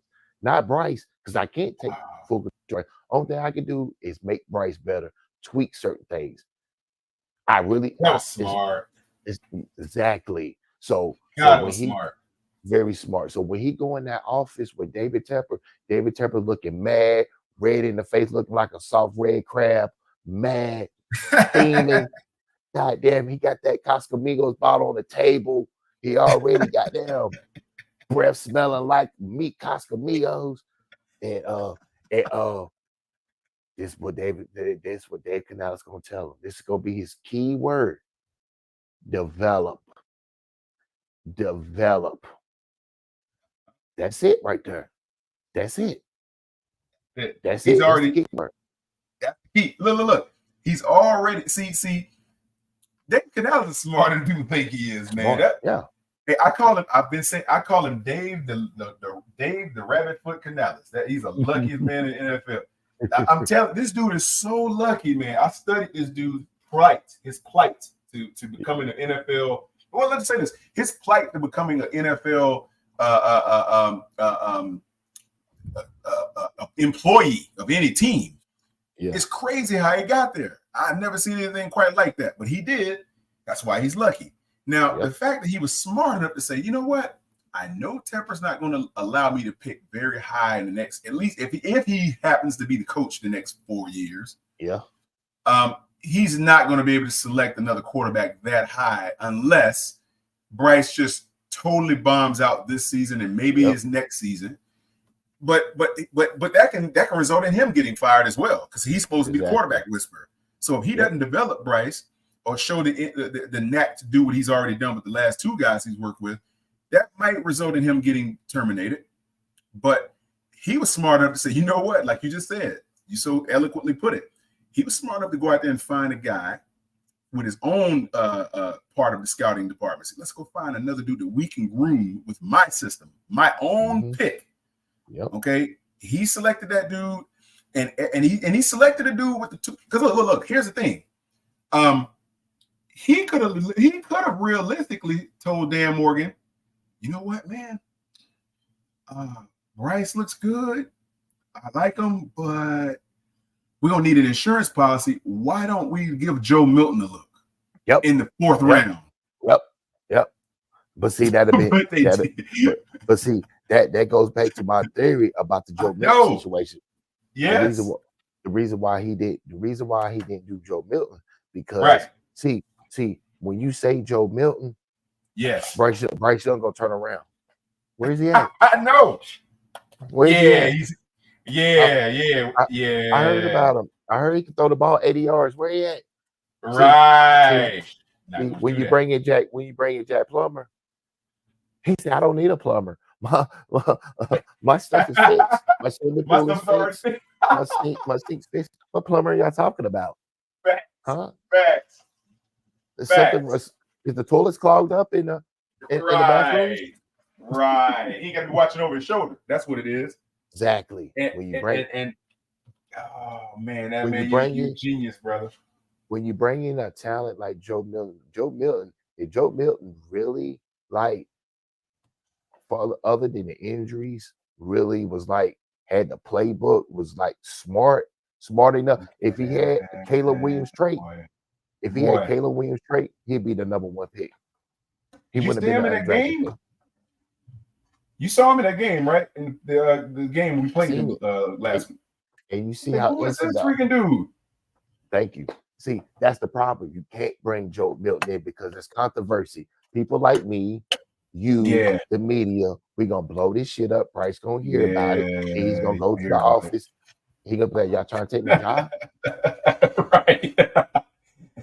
He gonna go and tell. Right. And see, that's why they didn't. That's why Dave Canales didn't give Joe Milton a look. Didn't do it. That's why he didn't.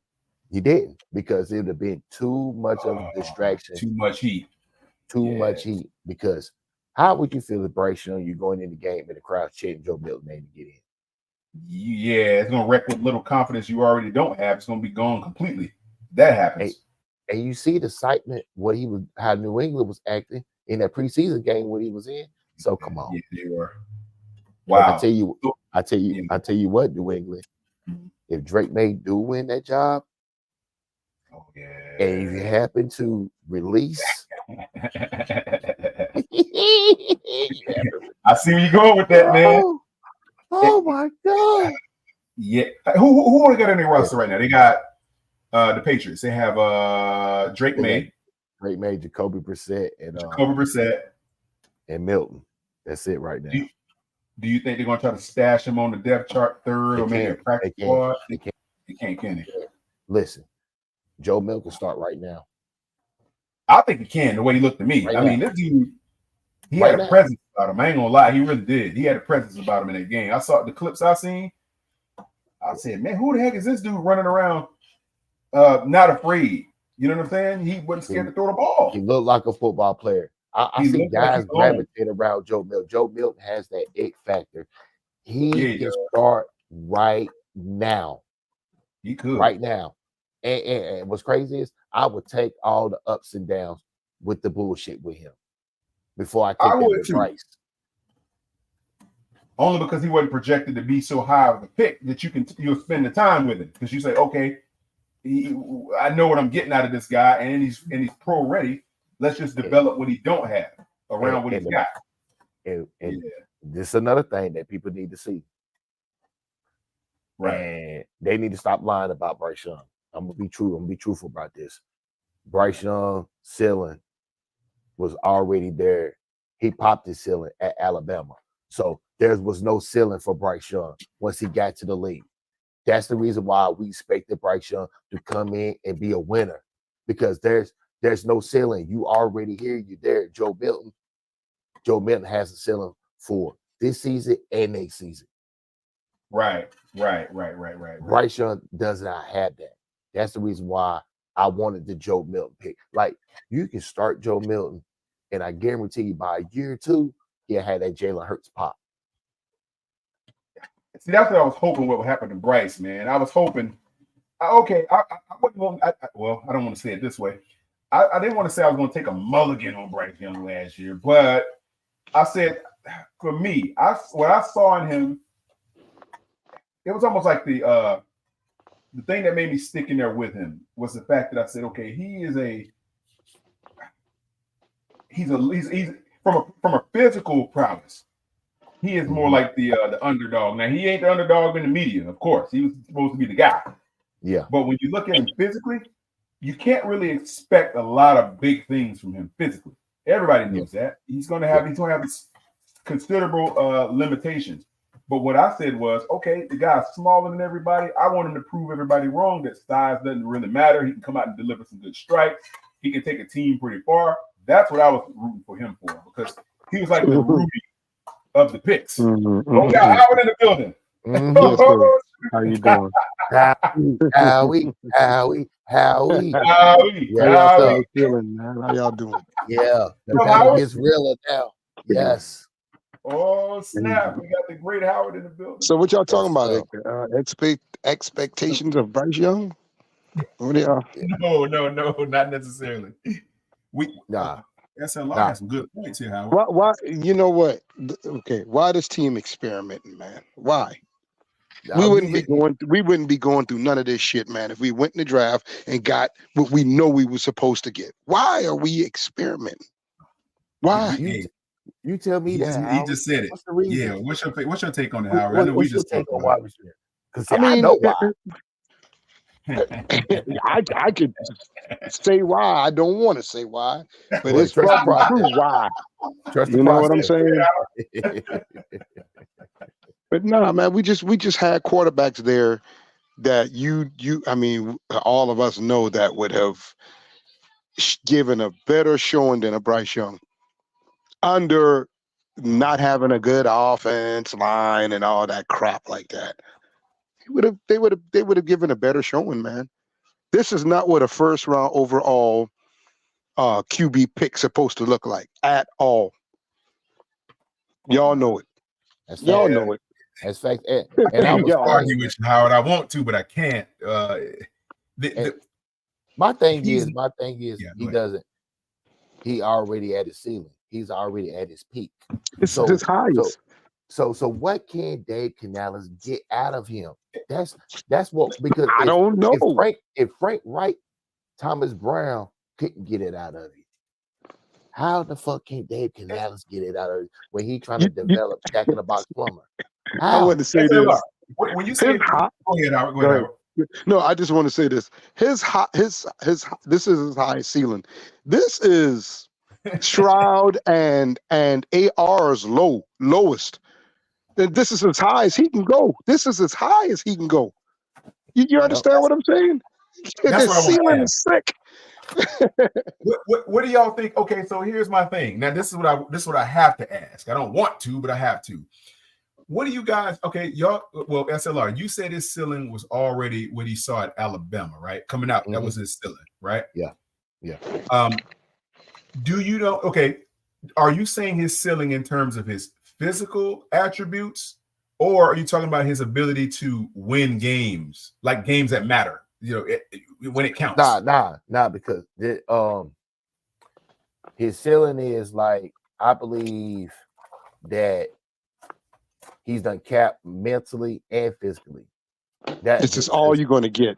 I agree. Because you at a point where this is really all you. This is really all you can get. It's at a certain point where Bryce had to show us, like, fuck the playbook. Can you get it done? Yeah. Now that I can agree with. Because Dave Canales is gonna tell David Tepper, he done peaked his ceiling. I can't develop him. We tried. And you don't want David Suge Knight to be like, we keep trying, we keep developing. Fuck that shit, man. You can't. He made a mistake. It's a rich guy who feels entitled to every damn thing. Don't never want to be wrong about shit. That's what that is our owner. That's Tepper. You know what I'm saying? Mike, that's him. That's a fact. That's who he is. He is a guy that don't want to be proven wrong. That's for sure.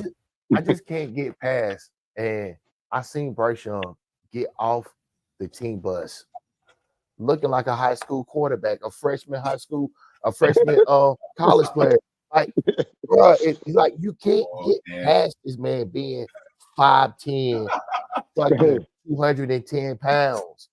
Come on. Listen, my perception of him is if you stare at him too long, you put some type of fear in him already. That's my perception of him now.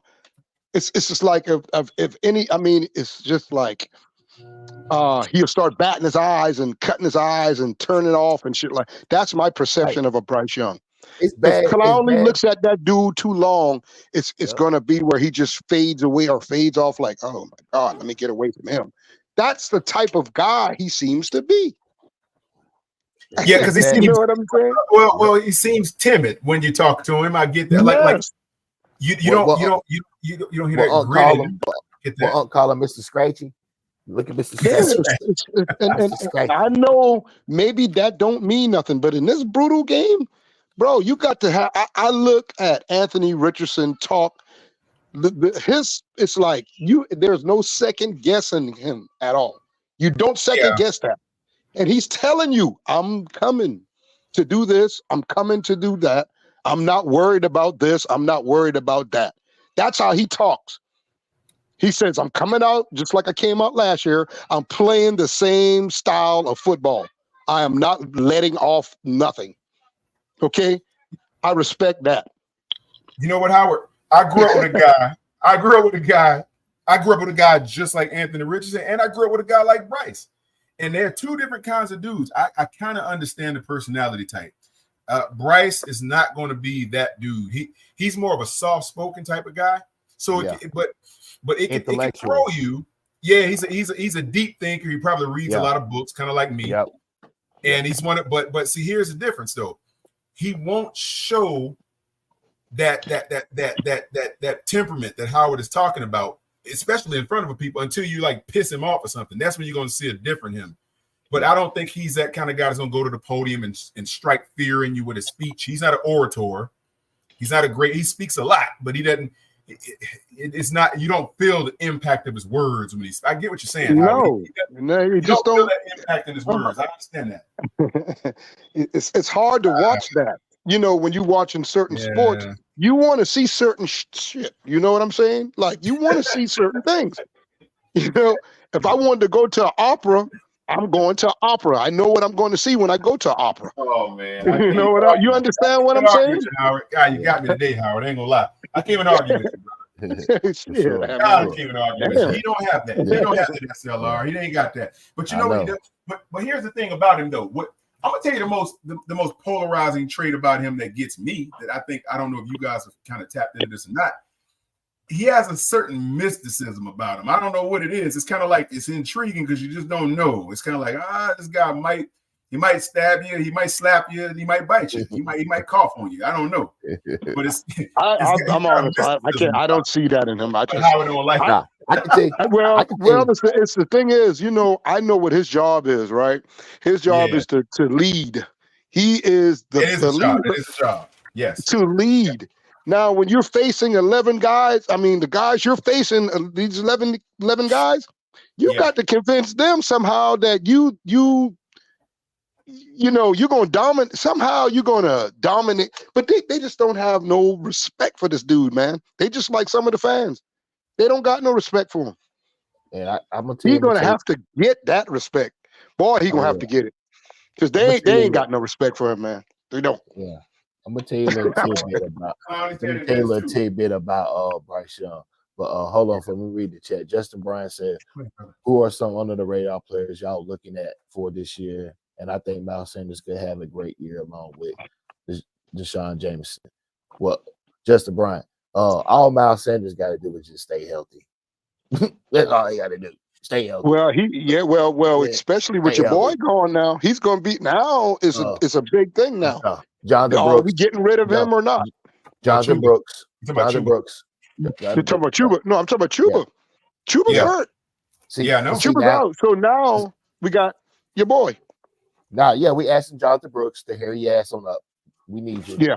We need you. We rolling with Sanders. We rolling with Sanders. You see what I'm saying? I'm playing around Jonathan Brooks. I know you're scared. I know you're scared, but come on now. Get up, I don't want to hear that. I'm hearing Jonathan. I don't think Jonathan Brooks is scared. I think Jonathan Brooks. No, he's scared at all. I think if you tell him he could go out there and play, he will play. It's not him. He'll play. It's his. They're stopping him from doing shit he want to do. It ain't him now. It ain't him. I'm telling you, I know this guy wants to get on the field and run. Shit. He does. I saw him on a thing. He was like, look, he looked ready to run. I mean, he's already running and stuff. They just won't put him on the field yet. He's already running and cutting things. It's going to be very careful with it because they don't want to. They don't want him to have a setback. That's what it is. He got to be activated by week 6. It's a time frame. Yeah, or he's going to be on the pup list. Yeah. Yep. Yeah. So we rolling with Sanders, right? Hey, you gotta give him a chance. You gotta give him a chance. Yeah. Hey. So I was ready to trade his guys. I was like, man, get rid of him. But my thing is, run the ball. Use all 3 running backs. Use them all. This is what you got them there for. Run all 3 of them. This is what we got. We got a heavy offensive line anyway. So, I need to see my $150 million investment pay the fuck off. I need to have it off. I'm being for real. Howie, I need the $150 investment pay off, bro. For real. Run the ball. Hand that motherfucker off, Bryce. I don't care if you get mad. Hand that motherfucker off. Oh, man. Yeah, damn. Every play. I don't give a damn what it is. Fuck that shit. I spent $150 million on 2 players. Yeah, I'm going to get all that work up out of them. No, don't get me wrong. Bro, I got a feeling Bryce going to come out here. He going to really try now. He going to try his hardest. I promise he going to try, but he just this league is just too much for him, man. It's too much for him. Power struggle. It's going to be a power struggle. I'm sorry. Go ahead, S.L.R. I'm sorry. Go ahead. I was saying it's going to be a power struggle between him and Dave Canales with the play caller, with the playbook. You know how it's a power struggle between Jalen Hurts and Nick Sirianni? That's how it's going to be with Dave Canales. That power struggle. That's the reason why my blinders, my eyes, I got where my glasses at? I'm beaming on Brad Izzy. I'm on with other people on Canales, I'm on Izzy. Izzy is the one. He's the one. I believe Izzy is more in Bryce Young ear than Dave Canales. Of course he is. Because he's the offensive coordinator. So he's going, and if he can't get the best out of Bryce, man, I'm gonna say what Howard. I'm gonna go with what Howard said. I think he's going to come out and he's going to try his best, right? Yeah. I hope we see some performances like I saw at Jets training camp, Jets practice the other day. I hope I see a lot of that. I really do. I think it'll be different in the real game, though. You see what I'm saying? It's gonna be different. And I really hope not. I hope that's what we're going to see. I know y'all don't like when I say what I say. When I say, look, they come around that end, and they can only touch him. They can only touch him. But I'm telling you, it's not gonna be no more touch. It ain't no touch now. They're gonna try to grab his damn shoulder pad and sling his little ass around. You know what I'm saying? It's not gonna be with you. I'm just saying, now they can do it one hand. You're right. They can do it one hand, dog. Ain't gonna be no two-hand touch anymore. I gotta agree with that statement, Howard. Yeah, they're going to bring the house at him because now they can. They couldn't before, but now they can. And what I'm worried, my trepidation is simply this. Because I saw like one or two plays where he kind of the one where he ran out to the sideline to throw the pass and he just kind of slowed down and the guy behind him, the lineman was on him and the lineman just kind of pulled up and then pushed him out of bounds. And he just stood there just so he can complete the pass, but dude still Deontay still dropped it when he threw that one. That's one of those plays that Howard's talking about. Yeah, I hope we see a minimized collection of those types of that a minimized version of that effort. I want to see get that ball out, man. If he can get the ball out quick and get some passes out real fast and do something, we might see some elevation. But can't even argue with Howard on this one, man. I can't even argue. I mean, I'm envisioning. I hope so. I hope so, but. God damn, he just ain't cut for this shit, man. Man, Lord, man. Now I can't say we ain't gave him a chance, so I can't even use that anymore. What's his major, man? What's his major? Why don't he get into his major, man? Yeah, he got a major. What his daddy do? Wherever his daddy is, that's the shit he took. Howard already made the man got him a job as a guidance counselor lined up. Yeah, already got a counselor. High school, middle school, hell, superintendent of the whole district. You know what I'm saying? Yeah, man. Shit, he got $40 million in the bank. Front desk supervisor. Yeah, he rich for life. Shit, he got $40 million off of so shit. He's straight. He good. I hope he ain't motivated by the money though, S.L.R. I hope he wants to come out and say, all right, I'm gonna. If he ain't got that vigor, if he ain't got that Clubber Lang in him, brother, he's got to have. You know, he set us back another. If he's not really what he's supposed to be, he set us back another 5 years, man. Don't do that, Howard. I would say that. Just about, man. Just about, man. Think about it.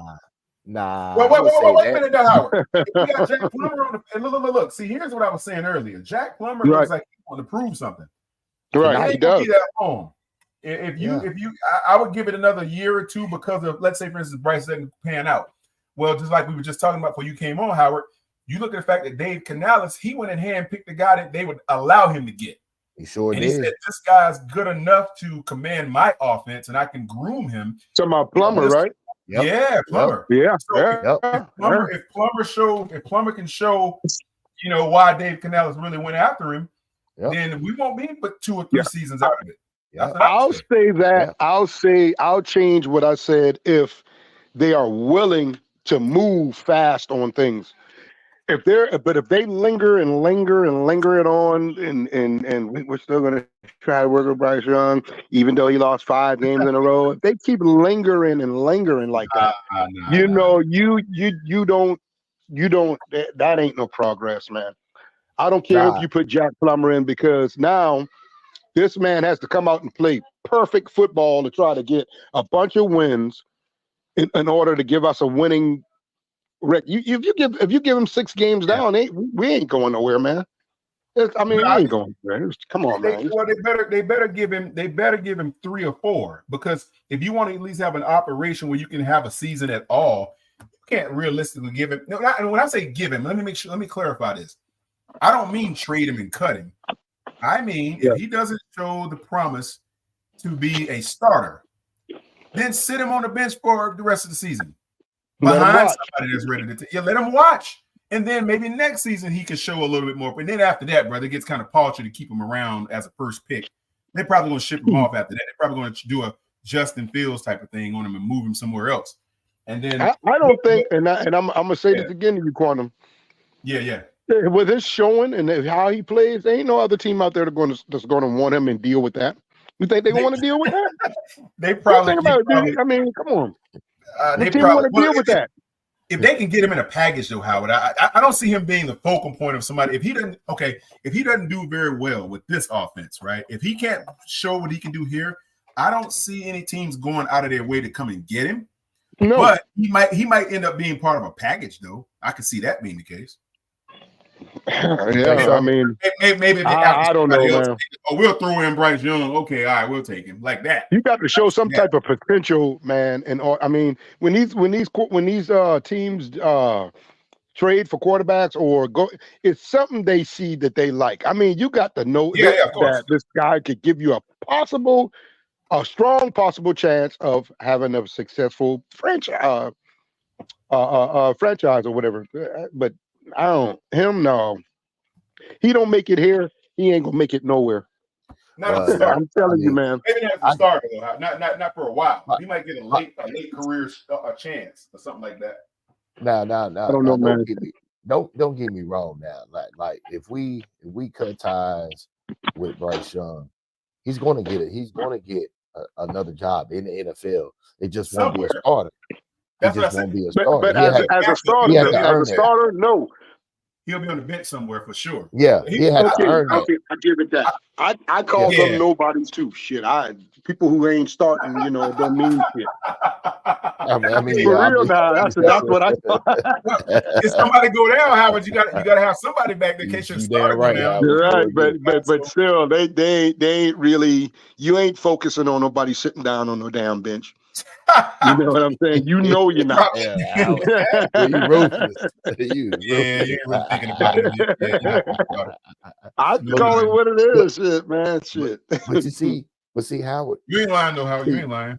But if you really look at this, Howard, this is a very big focal point for Jack in the Box Plumber because if Jack can somehow, some way, and manage and have a decent next 2 games.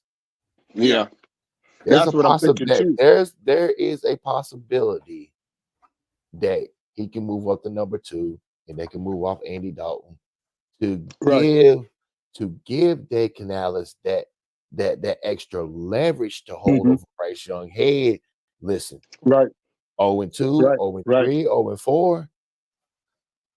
And the reason why I don't call Andy Dalton's name, y'all, because I mean. He's not going to be on the roster. He's not going to be there. He's not going to be on the roster. He's not going to be on the day 1 roster. That's the reason why Dave Canales is giving Jack in the Box Plumber every chance, so he can get rid of Andy Dalton. That's nothing Dave Canales can do with Andy Dalton. I mean, no. Andy Dalton should be 3rd on the depth chart, in my opinion. Yeah. I think you got to develop. If you go that far to bring a Jack Plummer in and elevate him on your depth chart like that, you have to give him opportunities. You got to see what he's got. You do. Now, having said all that, guys, I think Bryce is going to be fine. I think he's going to have an okay season, but I can't guarantee that because Howard dropped some real good points just a second ago. Can't even argue with that. Realistically, man. I have to be realistic too. That's why I came to say that, Howard. I have to be realistic, man.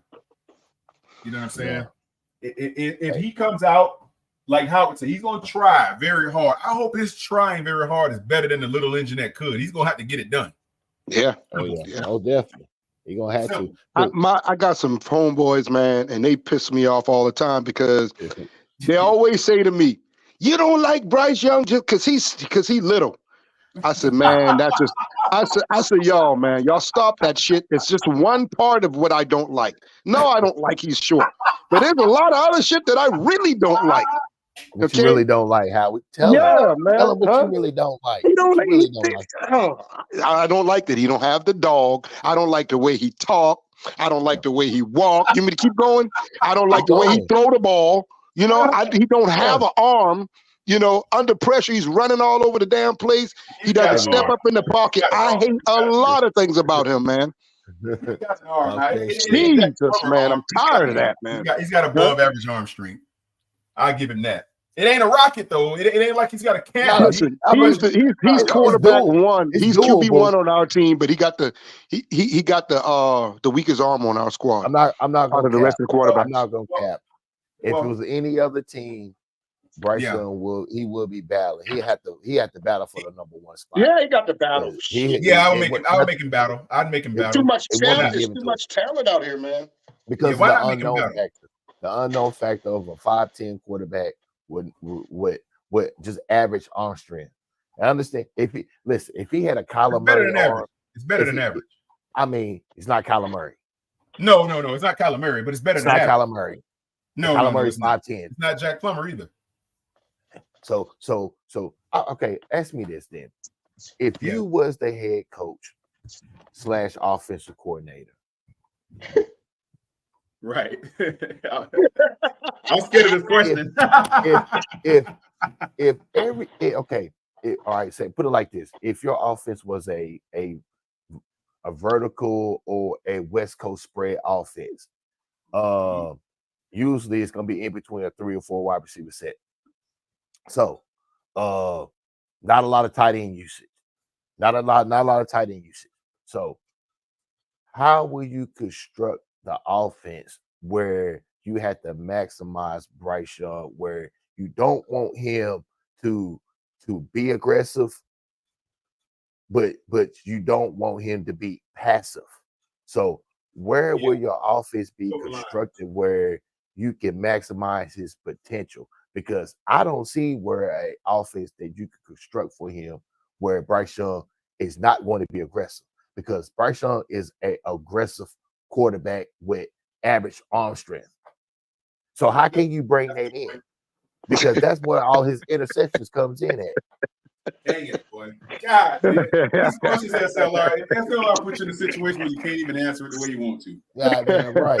He's stuck. And then you got Howard on the other side with his points. You guys put me in a spot. It's kind of like, how do I even answer that? Okay. So, are you saying basically what I'm saying is, what will your offense be constructed for him? Because how I look at Bryce Young, he's an aggressive quarterback where you got a head coach like Dave Canales does not want him to be aggressive, because you got to look at it. You have to look at Dave Canales trying to save his job, and Bryce Young is trying to develop. Yeah. What can you name that offense again, S.L.R.? Can you name what kind of offense you said? What's the lineup again? What's the line look like? In Alabama, they ran like a vertical power. It's a vertical offense they ran with power run. What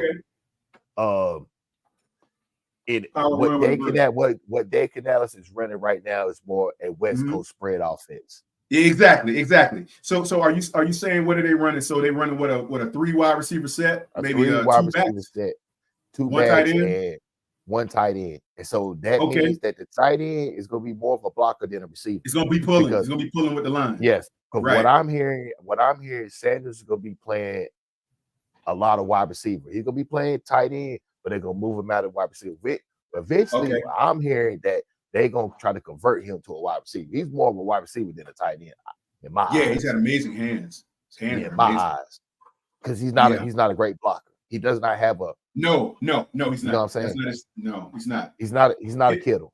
He's more of a Travis Kelce. He's more of a Travis Kelce type. What's that guy that played for the 49ers? He's more like that too. What's that dude's name? The tight end for the 49ers they used to have? No. Nah, it was a guy before that. I'm sorry, George Kittle. Yeah. Or like a Vernon Davis type of dude, somebody like that. Yeah. Or more like Dallas Goedert. Goedert, like Dallas Goedert for the Eagles. Yes. Yeah, like that. More type of that. Dalton Kincaid. Dalton Kincaid. That type of guy. Okay. Yeah. Well, okay. So the type of offense you got to develop with Bryce for that to effectively work or to be effective, you're going to have to run. I don't even know if you can deploy a spread like Alabama's in this league. I don't even know if it'll work. It probably won't because the linebackers are so fast. They'll get that. You won't be able to. I don't see how you can run that. I would say you'd run maybe 3 wide, but okay. it's going to depend upon what kind of wide receivers you have, because they're going to have to be strong and they're going to have to be fast and they're going to have to be able to take the top off. But they don't have to necessarily be able to run deep routes. They're going to have to be able to do these contested catches. That's kind of what they're going to have to be good at, because Bryce Young throws a lot of that stuff. He throws a lot of contested balls. You seen what they were running at the training camp joint practices, right? You seen that, right? Yes, I thought there wasn't a lot of plays thrown downfield. Yeah. He threw a lot more. He threw a lot more 10-yard more routes, like solid. This is the problem that I'm having. Yeah. You're not being aggressive throwing the ball down the field. Bryce Young is not fucking Patrick Mahomes. But I'll tell you what I saw in that preseason game, though. And it's something that I think Yeah. What's up? Hold on, y'all. Mm-hmm.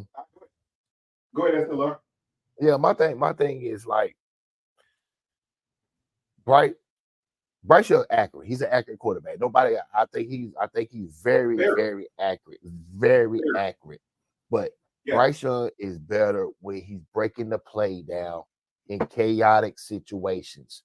When you're asking Bryce to throw the ball from sideline to fucking sideline, play action, bootlegs on the run, that's not him. Right. I'm sorry, man. I'm sorry, y'all. That's not him. If you're not going I was saying, go ahead. Yeah. And that, okay. Well, what I saw from Plummer, listen, that spread, boy, Plummer, they dropped the ball, but boy, Plummer loves that. You give him that, boy. Oh my God. Well, he came from that. How he came from that? He came from that in the school. He was good at that. He was a monster. Oh God. It was nice. Nice. I think we're gonna see some of that today. Now they better not drop. The ball is on the money. They need to spread the ball, when they run a lot of 3 wide. My thing is when they run a lot of 3 wide receiver concepts, they run a lot of trip bunches. You got your wide receivers too fucking close together. I need my wide receivers to run their fucking routes, not run into each other. Right. Not say excuse me. You know what I'm saying? Yeah. Give the quarterback some good open options. Exactly. Give him a fucking lane to throw the ball. Yes. Jesus. Hey, I'm not so Bryce Young where I won't support Jack Plummer, because I'm a QB1 office guy. I gotta believe that they're supposed to be there. I'm going to support Jack Plummer if he's the guy. If he's the guy they put in there, okay, Bryce, you had the shot, you screwed up. Go sit down and learn some more. Jack Plummer, let's go. Let's see what you got. We need you to get out here. I don't think they're not going to do that now. Not yet. No, they're not going to do that. If he screws it up, they will. They will. All Jack Plummer trust you me. All Jack got to do is just develop and play decent. That's all he got to do. Yeah. A slow build. That's all he got to do. A slow build. That's all. And in these practices too, what I'm hearing is Bryce will never see it come. He ain't turned the ball over like as much as Bryce has. No. I only saw him throw like 1 or 2 picks the whole time I've seen him out there. So he's been very impressive with the ball. I'm gonna tell you right now, it's gonna be hard for Jack Plummer to see the field this season. I'm gonna just be straight up with you, Howard. It's gonna be hard. Unless an injury. Right. Or Bryce stinks it up. Bryce just stinks that motherfucker up because Dave Canales is not gonna go to Andy Dalton. He could. He may think about it, but he's not. I wouldn't. He's gonna go to Jack Plummer. You should. Yeah. That's what your future is. Your future is in Jack Plummer. And I think Jack Plummer is getting that playbook down pat too. See, he's been to 2 colleges. Y'all got to remember that. Jack Plummer soaked up playbooks. 3 Howard. Every college he went to, he's the starter. You know what I'm saying? 3 Howard. 3. So but I'm gonna be real. Bryce gonna be QB1. He's gonna get his chance. Yeah. But like I said, Jack Plummer's right on his ass. I can't deny that. I ain't gonna say he's on his ass, but Jack Plummer got to play better than he played last week. That's all I'm saying. Because I think he will. Because Jack Plummer can easily be on that damn practice squad. Don't play Howard. No, he's already on the Be roster, on that bro. goddamn practice squad when the He, season he, starts. he, he He's already already on the made that. roster. He already made He that already team. signed. They signed him already. Gave him a check. He already made the team. Hey, I mean, He's a part of that franchise right now. You can make the team and still be scout boy. You can. When have you seen a third? When have you seen the third quarterback hold a clipboard? You have When you see somebody, when Right. you see the third quarterback You on the have clipboard, I haven't seen that. Andy Dalton been holding it. He's second string. the red Rocket ain't got to do nothing. He ain't got to do Yeah, nothing. I'm just saying though. He's holding the clipboard He though, ain't got to do shit. and he QB too. Well, they're going to carry 3 quarterbacks, so he's on the squad. Yeah. They're not going to re-sign Luton for the same reason that we talked about. S.L.R. Nah. Because your guy picked him. He picked Jack Plummer. Yeah, but still though, you won't listen when the video cam hits that sideline in regular season and look at players. Yeah. You won't see Jack in the box. You won't see Jack in the box because they told the cameraman, "Do not show Jack in the box." Oh yeah. That's the reason. But see, you got to think about it now. This guy hadn't shown anybody anything, and they signed him before, right at OTAs. They signed him right then. It's like, what the hell? Wait a minute, what they doing? They saw how we didn't see him, but they did. They Canales went to the Senior Bowl practice. He seen him there. He fell in love with him. He liked it. Yeah, he seen him, fell in love with him. He looked like a Joe Flacco clone. He got a good drop back. He got an arm. He just got to be developed. And that's it. He's got to be developed. He just got to be developed. I don't think it's hard for him to do. He got a little maturity about himself. Yeah. I might be reading into everything too much, but he's just got the height. You could, he's a prototype. That's what you want. Yeah. He got what you're looking for NFL quarterback. He got what you're looking for.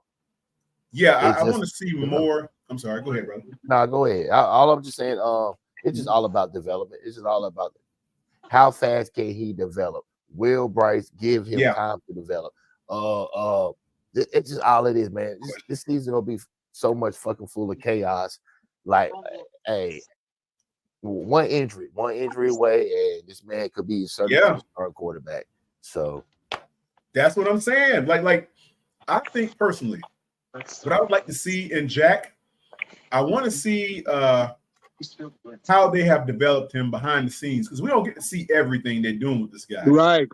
But every time they bring him out there, I notice that he looks a little bit better. He hasn't looked terrible at all to me. I mean, his arm is plenty strong. He's got he got a cannon on him. But I just think it's going to take time, because obviously he wasn't groomed at a level of a Bryce coming out of college. He wasn't groomed at that level. Right. So it's going to take him time to catch that learning curve. But if he does, and he has to come in and supplant Bryce, or he has to step in and take over Bryce in limited action if he gets hurt or something like that, I need that guy to be where we would like him to be. I'll support Jack Plummer. Hey, I'll support him all day long, because that's what I'm about. I want to see whoever's in that role. They have to come with that dog so that we can get some wins, man. That's what it's all about. Yeah, because that's what we need, man. Because at this point, and I'm just being factual about this. This is a make or break season for Bryce. It's got to be. It's got to be. It's make or break, because what they're going to use against Bryce is you had 16 games under your belt. That's a lot of experience for a quarterback. Yeah. You understand? That's a lot of quarterbacks who played in this league for 15 years, have not had fucking 16 starts under their belt. Not even 2. That's what I'm saying. So the expectations are so high this season for Bryce. Like, bro, if they sit you down and go with somebody else, I don't want to hear nothing for the Bryce Young fans, because his ceiling was already met. He was supposed to came in, and the Carolina Panthers supposed to be full throttle here. Matter of fact, we supposed to be slated as the number 1 team winning the division this year, but we at the fucking bottom again. That's a heck of a way to look at it, though, brother. Yeah, there are a lot of quarterbacks out here who have been around the league for a long time. They haven't started before. They're just backups. Yep. And let me ask y'all this. What do y'all think is separating a Jack Plummer from the skill set wise? Like let's just say from a draft perspective or draft stock.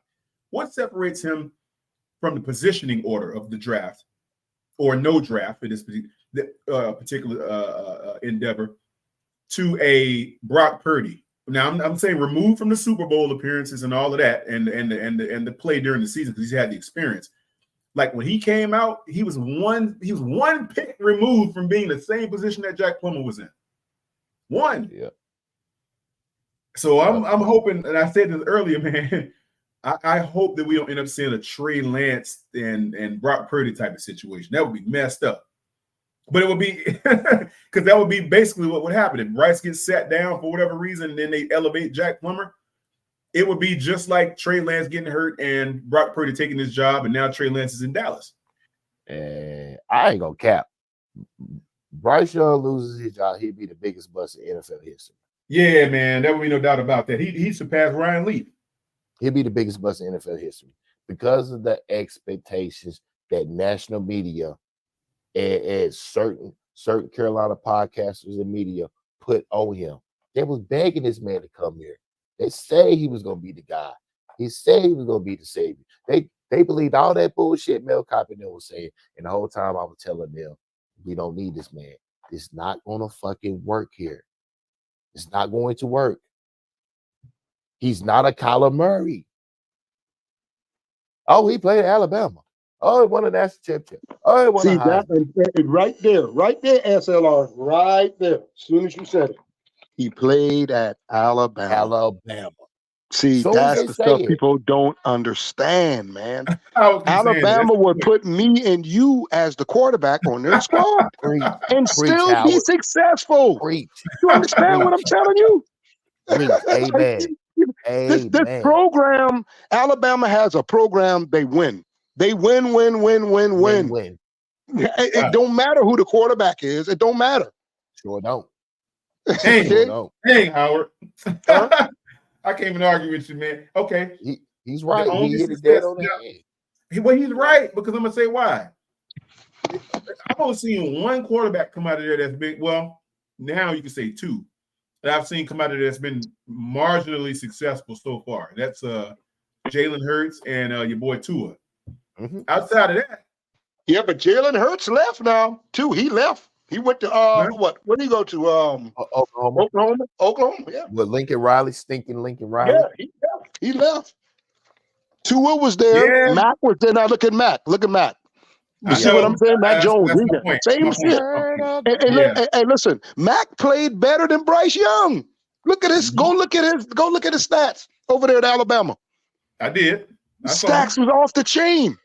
Yeah, but he just didn't translate to the NFL because these guys, they're not on rugged teams like a Florida or Louisville, or they're on teams that Iowa. They got the best of everything, and you can be successful like that. You know what I'm saying?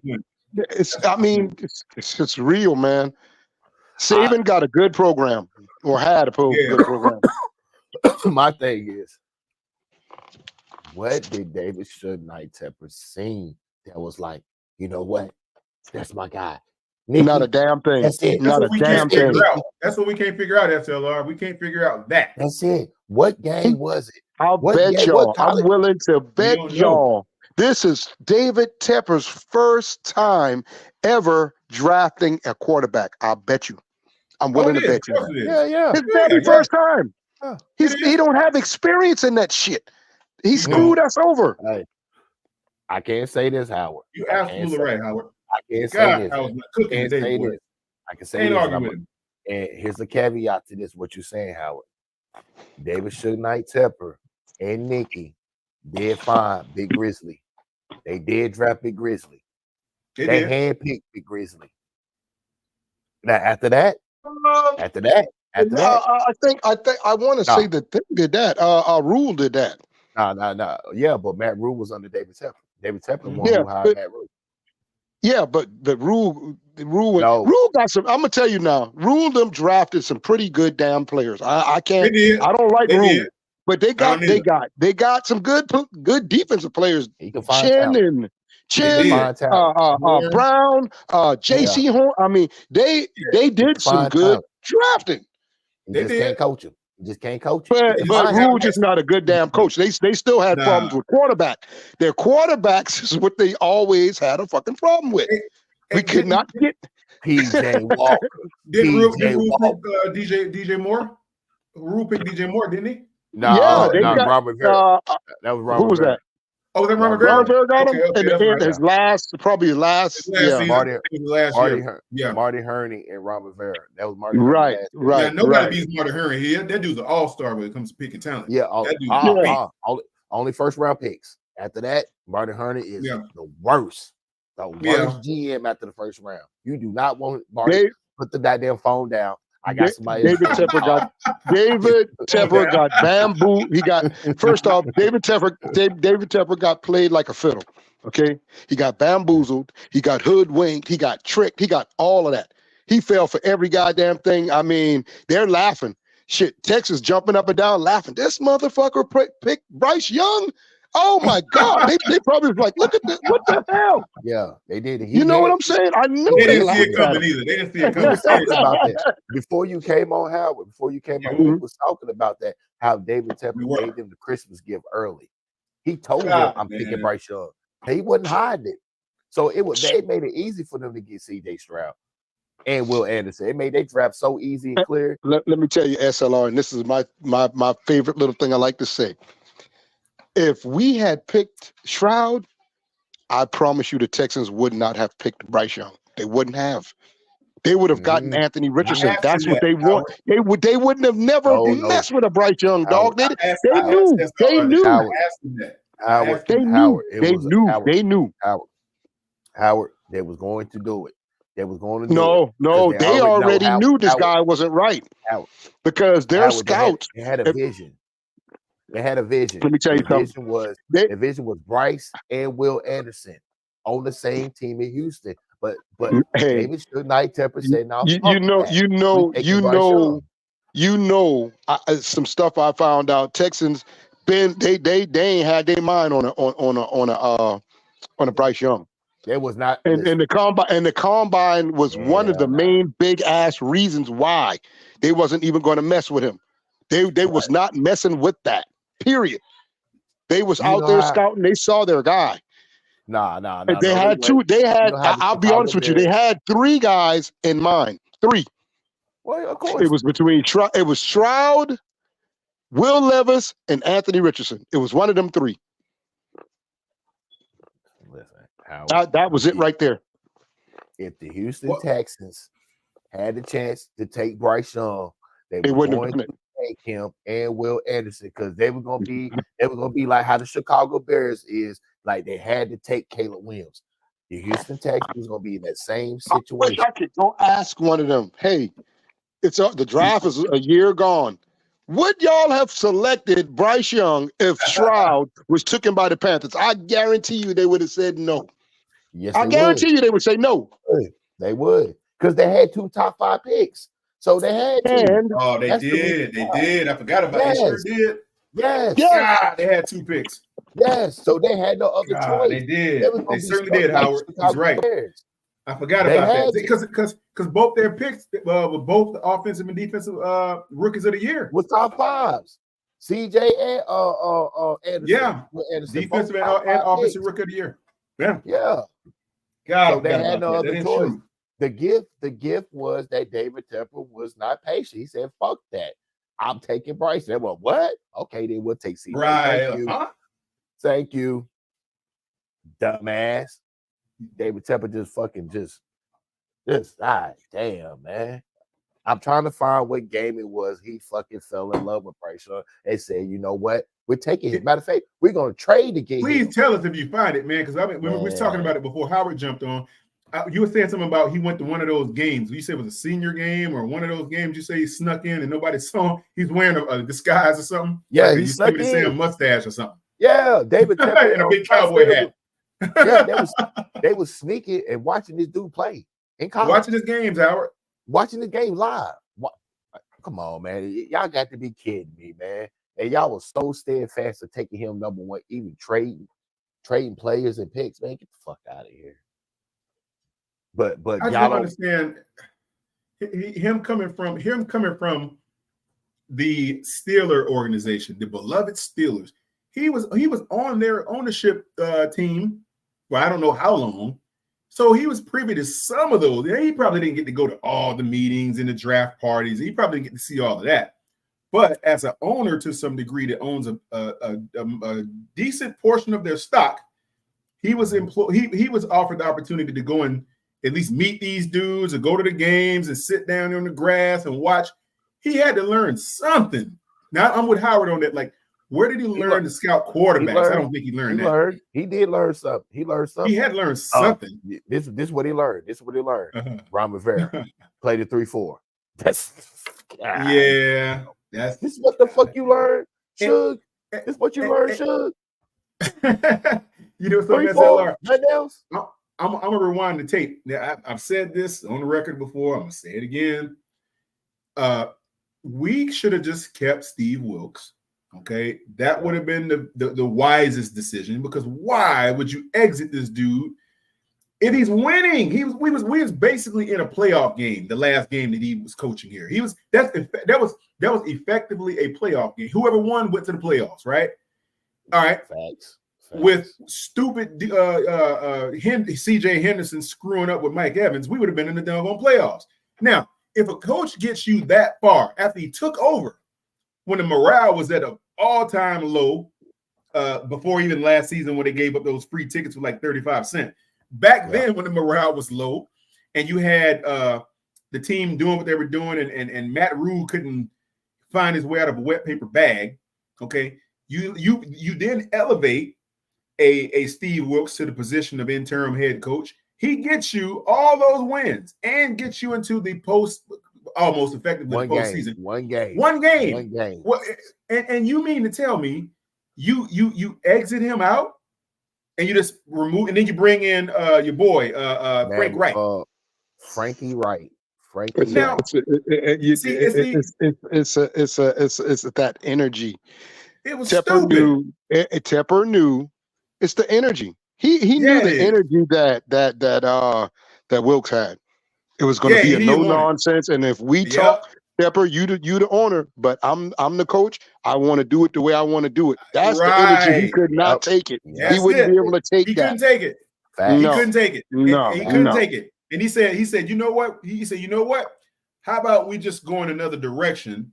And my ego is so big, I'm willing to risk the future of the franchise. I'm going to bring in this other guy that supposedly got better experience, or let's say he's coached longer with more upper level talent at the head coaching position. So let's bring in another guy, and let's go ahead and elevate a Frank Reich who knows how to develop quarterbacks, because we want a quarterback. When to me, you have Sam Darnold I like Sam Darnold. I thought Sam Darnold was a good quarterback, man. I mean, he wasn't terrible here in Carolina. He was playing in my opinion. Football. He was playing. He was doing well. I mean, he was. Remember that he started the season 3-0. He was all right. At the I could just say he's probably the best we had at the time. But at the time, he started seeing demons after a while. He wasn't seeing ghosts no more. Started seeing demons, man. But okay, now watch this, Howard. If that's the case, and I agree with you, if let's say he started seeing these demons, and you knew, okay, we're gonna have to get another quarterback, right? Now, watch this. You enter the draft at 9. Okay, at 9, you got a serviceable quarterback. At the worst, he was serviceable. At the worst, he'll get you 7 wins. I mean, he ain't gonna get you no 2-15 season. He'll get you 7. 9, we would have been able to get Will Levis. That's what I was gonna say. You got. Okay, look. Now watch this, Howard. You got 9. You got a guy that's serviceable. You still got PJ Walker on the depth chart, right? Before he left, right.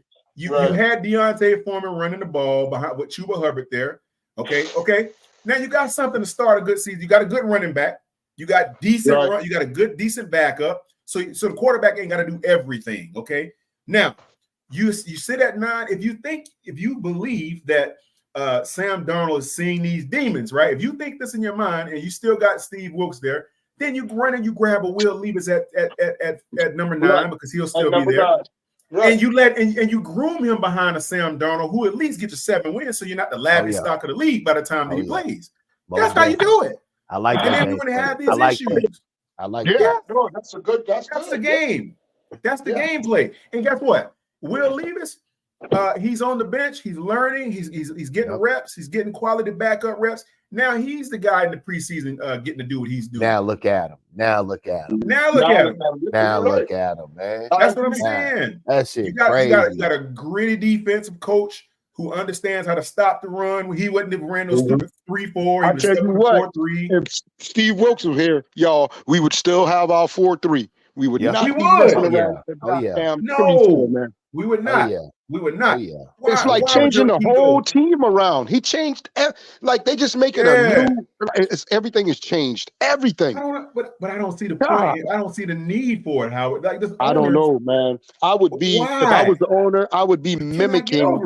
I would mimic what made this organization successful. I would mimic that. We ain't played 3-4. The last time we played 3-4 was under Don Capers.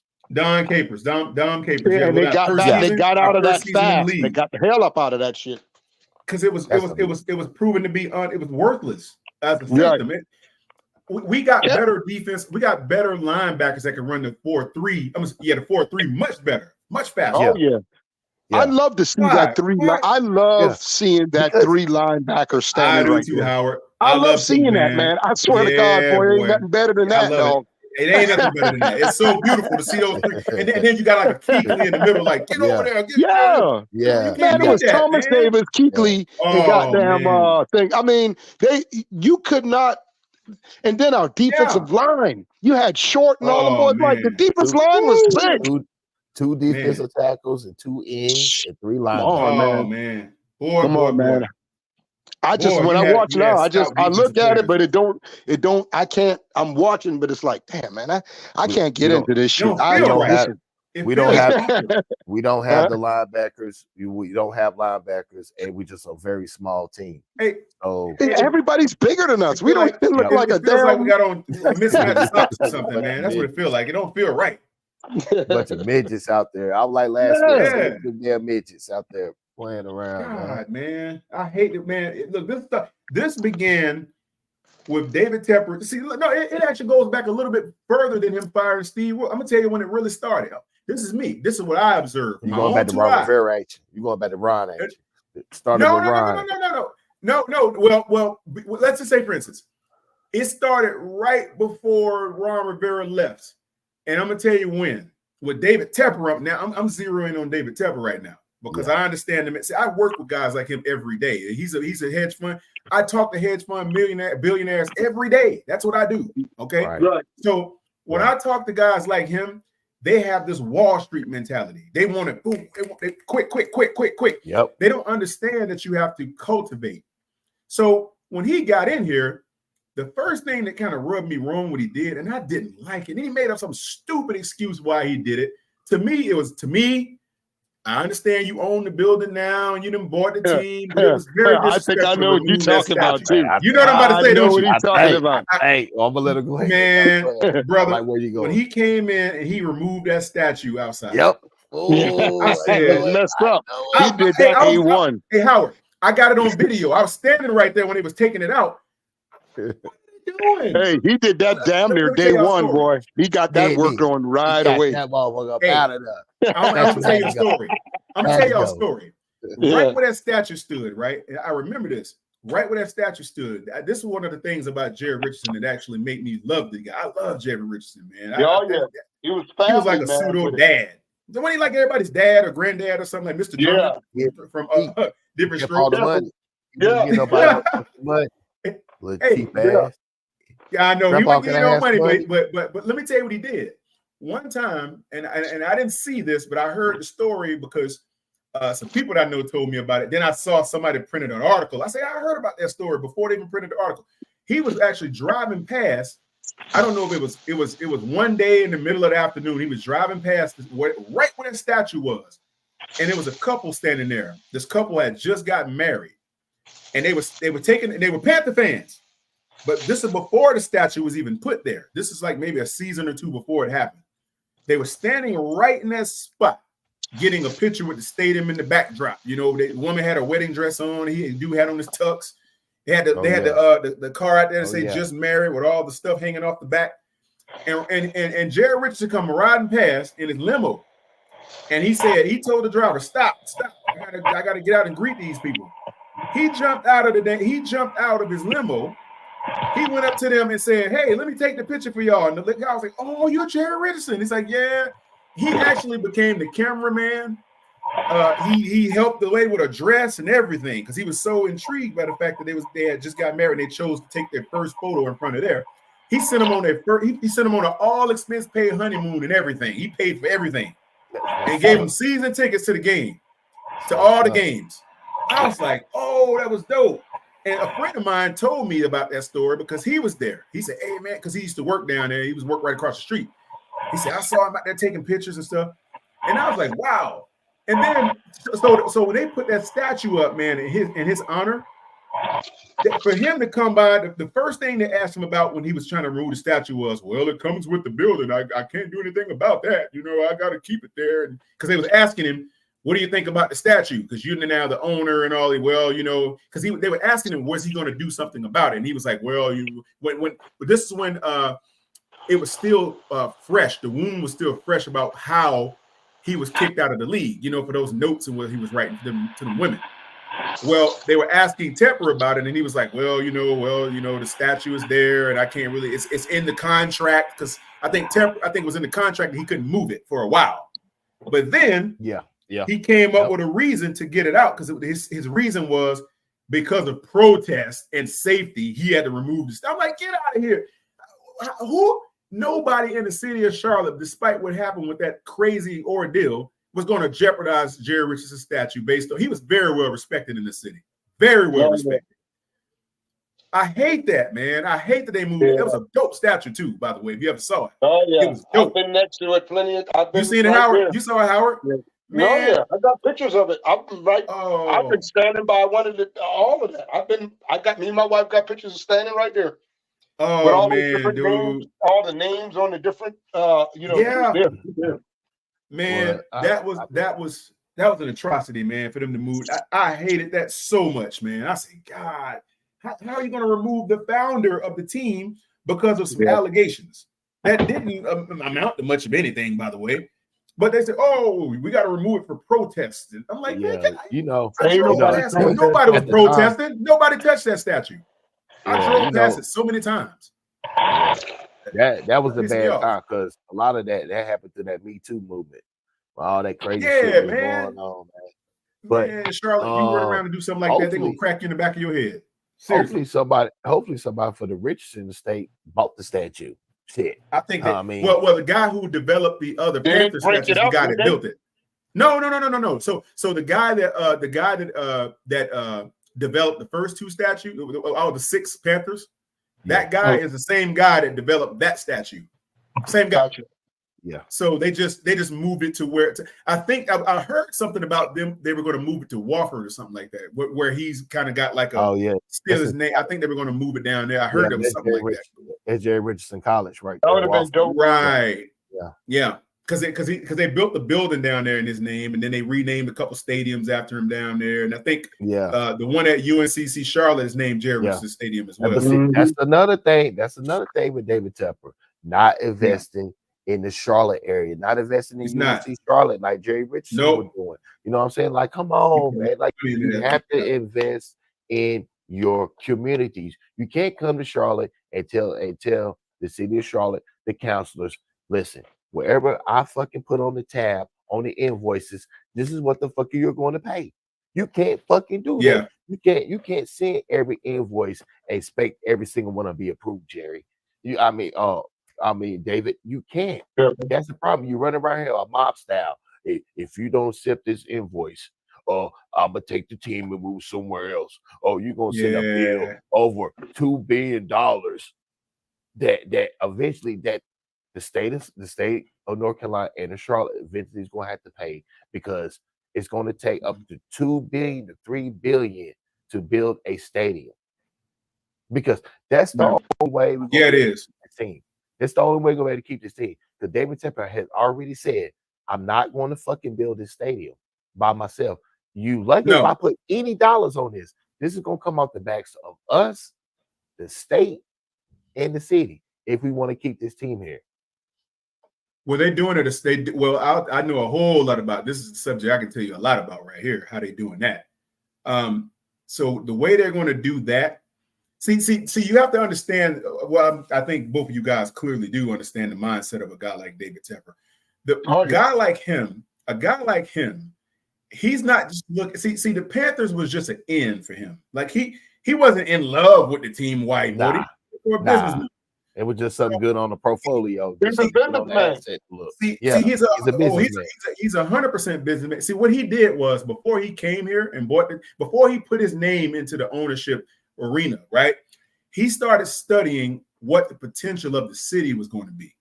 Because if you ever been to Charlotte, like, look, I saw them build that stadium from the ground up with my own 2 eyes. I was there when they put the Panther State statues in. I saw it. I saw them put this, lower them down off the crane and everything. I was standing right there when they did it back in 96.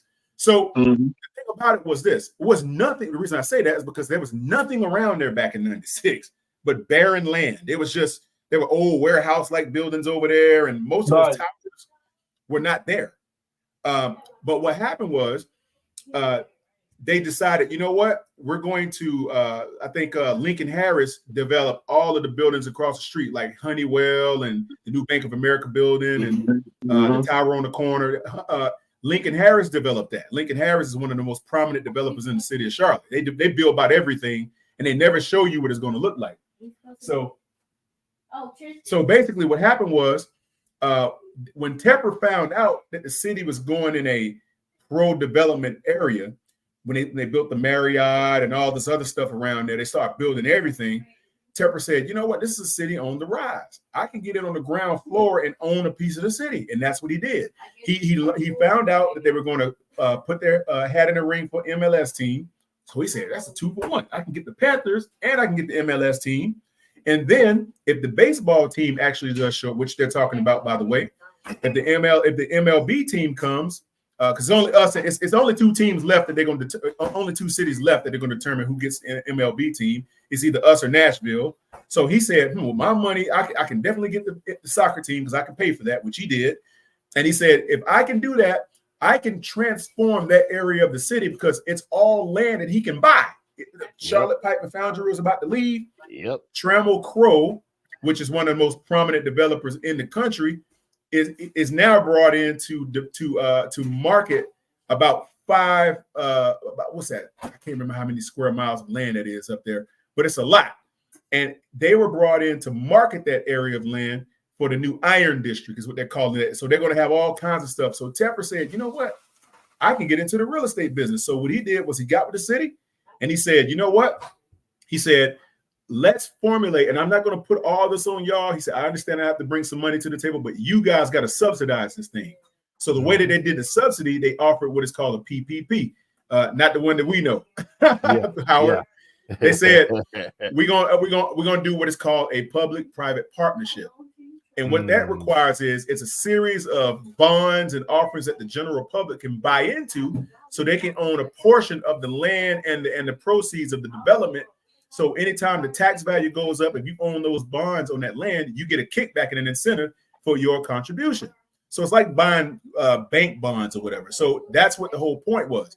So he started snapping up land around there that you don't even know. He owns a lot of land in the Gold District already over there, which is across the freeway. It's on the other side of the stadium, over on the other side of 277. He's bought so much land over there already. So he's going to develop the new entertainment district, which is going to be kind of like, if you've seen who's got it. I think the Vikings has it. The Vikings has one set up just like that now. I think Green Bay's look like that. And I think Seattle's looks like that. He's trying to get into the development game. Because look, here's another example. When he came in to develop the MLS team, he originally was going to buy the old Eastland Mall site, and he was going to turn it into an international soccer academy, so that all the foreign teams can come over to Charlotte and train in the summer, and then go back and play their World League games. But that didn't go because he had something with the city going on with that land. So he decided, you know what? I'll just go and buy a office complex and turn that into the soccer headquarters. And that's what he did. So he went on the east side of town over off Monroe Road. He bought a whole business park. I mean, thousands of square foot of building, and he just gutted out the entire office park, and he turned it into the MLS headquarters. Google it. You'll see it. It's freaking beautiful.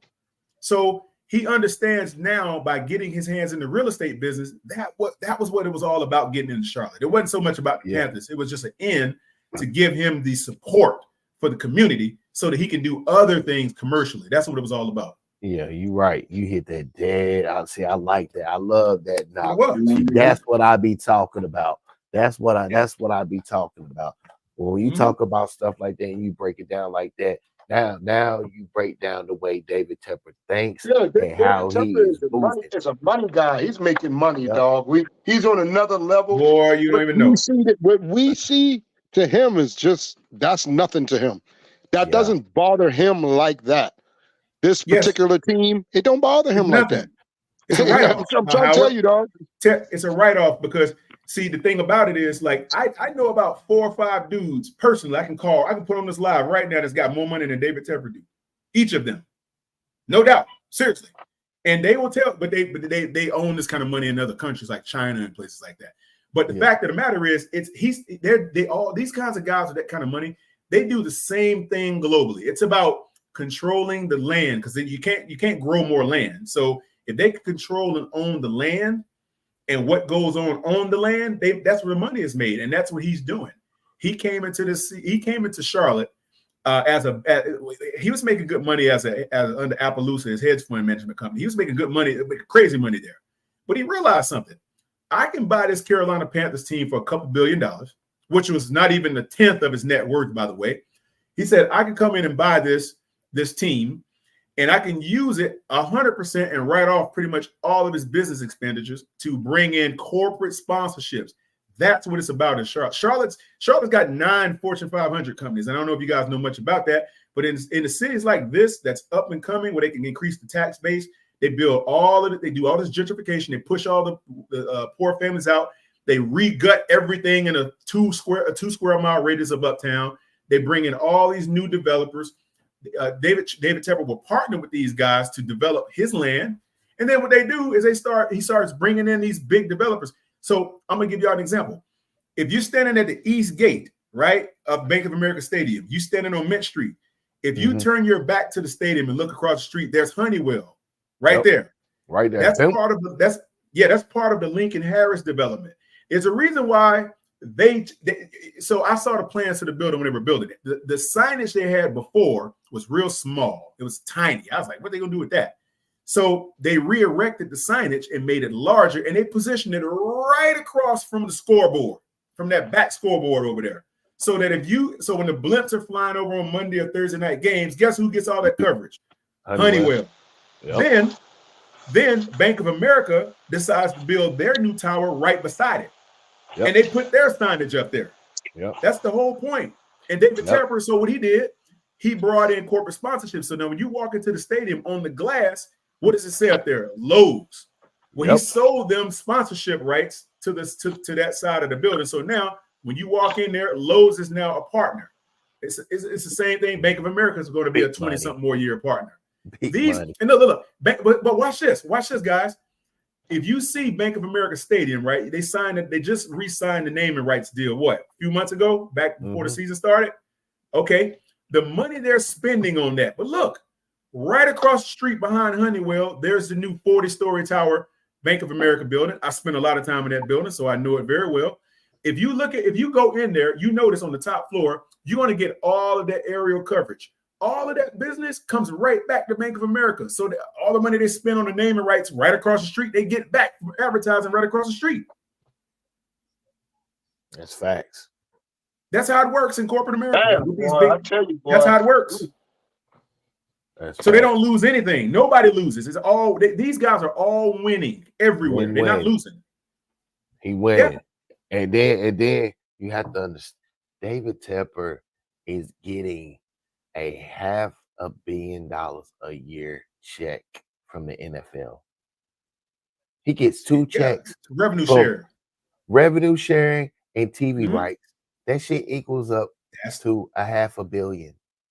That's the revenue share. Now you understand how a owner that don't have to be a billionaire, but still can own an NFL team.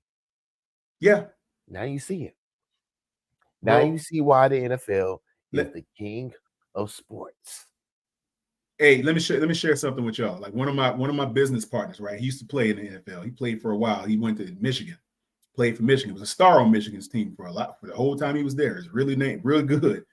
Okay, I talk to him every other day. Now here's what's funny. One of his former players, right? And this is what he told me. This is how these guys really fund this stuff. I'm gonna give y'all some game right fast. So what happens is this is how the NFL funds. This is how these owners come in and fund this whole thing. What they do, like. He told me, he said one of his former teammates married the daughter of Stephen Ross. Y'all know who Stephen Ross is, right? Yeah. Okay. Yeah. So he marries Stephen Ross's daughter. And Stephen Ross owns pretty much all of Miami. The guy, he has money all out the wazoo, right? Mm-hmm. So what they do is they actually, to fund his business, they use the banks to do it for them by their good name and their assets and their holdings is what they do. So basically they take all of the assets they've been able to accumulate, and then they package it, and then they're able to draw the bank in to participate in the investment structure for them. And they don't have to put anything on the table, but just their assets, just show their assets, and the bank will give them crazy lines of credit. That's it. I see it every single day. They give you lines, but you have to have that type of credibility. So the banks will extend that type of funds to you. So that's what they did. So that's how Stephen Ross was able to do a lot of the development stuff that he's doing in Miami with the Dolphins. Same thing. And this is what Tepper's doing. It's no mistake. Stan Kroenke did the same thing in LA with the Rams. All the owners doing it. All owners. Same thing. Yeah, that's the name of the game. That's how you. That's how you continue that big time money stream, that big time, because they getting that and they getting 2 checks on top of that from the NFL and the TV rights. Man, these guys is pocketing $1 billion a year or better. Oh yeah, man. Oh, yeah. No, and look at Jerry Jones.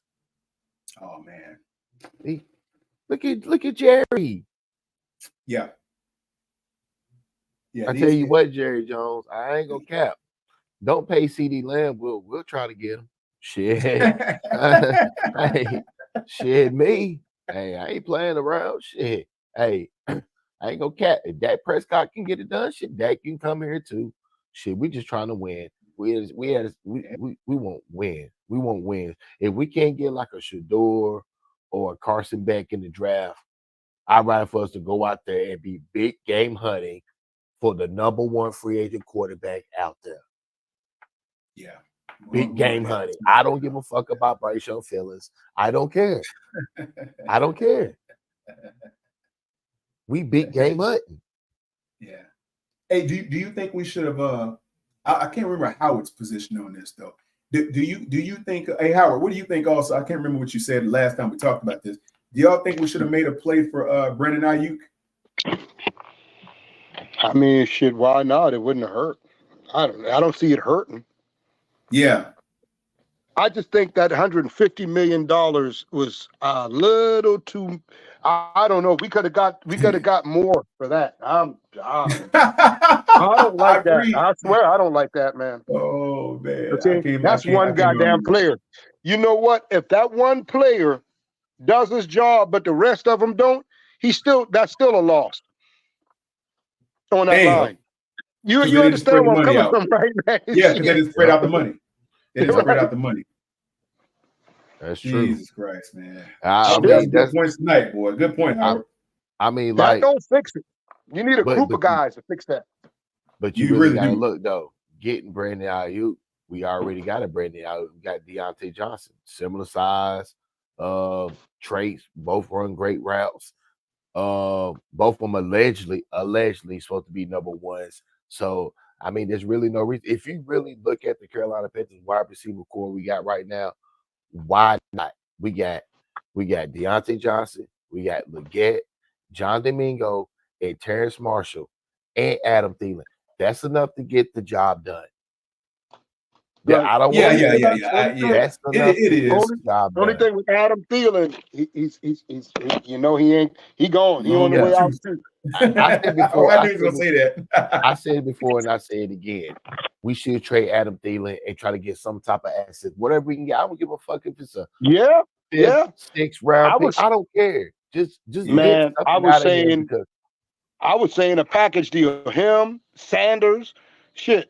You can wrap up some shit. Make some moves. Make some moves. You really now could. we need Sanders now. We need Sanders now. Oh, yeah. I mean, but sometimes you got to shake the tree. You got to see what's out there sometimes. Because if you really look at the situation, once again, look at the wide receiver.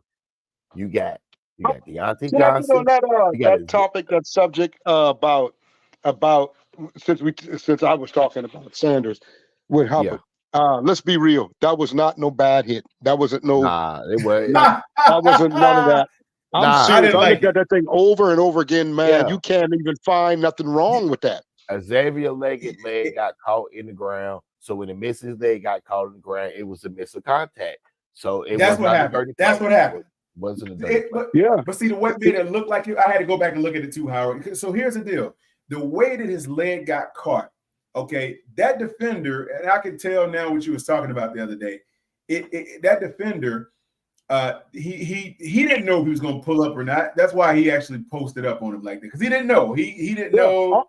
I didn't like it at first, man. All he did was, to be honest, all that guy did was braced himself up and kind of lean just a little bit, just to show just if we bump into each other, look, you ain't moving me and I ain't moving you, but shit, he moved. He moved Hubbard. He just braced up. That's the thing. When people say he slowed up, I kept looking. I say, where did he pull up at? Right, his leg. There? Shit. His leg got caught. His leg got caught. That's why. He got caught in the ground, and thank goodness. Yeah, that's why he slowed up. Thank goodness he didn't blow no ligaments, no leg, because that could have been a very serious injury. Yeah, boy, because his leg was up under his back. Season or career. That could have been season or career. James Brown split out that mother, boy. Yep. Damn. So thank goodness. What's they say the synopsis of that is, my brother? What they say the prognosis of that knee? Did they say it's you know what? It's probably like a sprained knee. You know, he should be good. He should be good to go by week 1. So no tears, no ligament damage, no tears. Chuba? Yeah, Chuba, yeah. It was negative. Man, he had no tears, no nothing. Okay. That's thank God. That's the great thing. Good God, because they even said it could have been season or career injury. Yeah, man. Sure. Miles Sanders licking his chocolate. Yeah, I can start again. Oh, you know, yep. Start now, damn it. He ain't getting this shit back. He ain't getting this back. But he ain't gonna start. I guarantee you that guy made the jet. He made the Jets with that. With that hit, yeah, he probably did. He showed the dog. That's why. He made it. Yeah, he made it right there. Showed that dog chain. That's all that coach needed to see. Robert S.L.R is known for that kind of stuff, though. That's probably why Robert S.L.R like, yeah, show me that dog, and he did. Most definitely. Y'all gotta be real. Listen, these guys didn't come to fuck around. Just in those words, just like that. They didn't come to fuck around, man. They're trying to get that position. It's the interview. That's right. It's the job and the interview. People got families. These got bills don't stop. It's the goddamn dream of a lifetime, dog. No, they don't. Right. Bills don't stop. Bills you got a lifestyle. Bills do not you have a lifestyle that you want to live, you want to uptake. So people take this game serious. That's why the NFL is the most ferocious and vicious game there is. This is not a game to be messed with. No, it's not. Not. You're right. Yeah, those dudes came to play. The defense side of the ball is like, if you play defense, bro, you your job is to hit people. That's your job. That's your job. Hit That's your job. people. Pretty much. That's your job. That's your job, man. That's your job. If you don't do your job, somebody else will. Somebody else will do it. Prevention of advancement of the ball. Like, that's your job. Exactly. How I caught my eye on Sam Franklin, y'all, if y'all ever want to know, is just because of things like that. Bro, I saw him coming down on specialty. Like, dude, this guy, I was like, damn, who's this guy laying people down like this? When he got in the regular defense, I saw the running back coming. He was like, bam, this guy lifting him off. I was like, who the fuck is that? And it was Sam Franklin. I was like, damn, right. why this guy not? Why this guy not?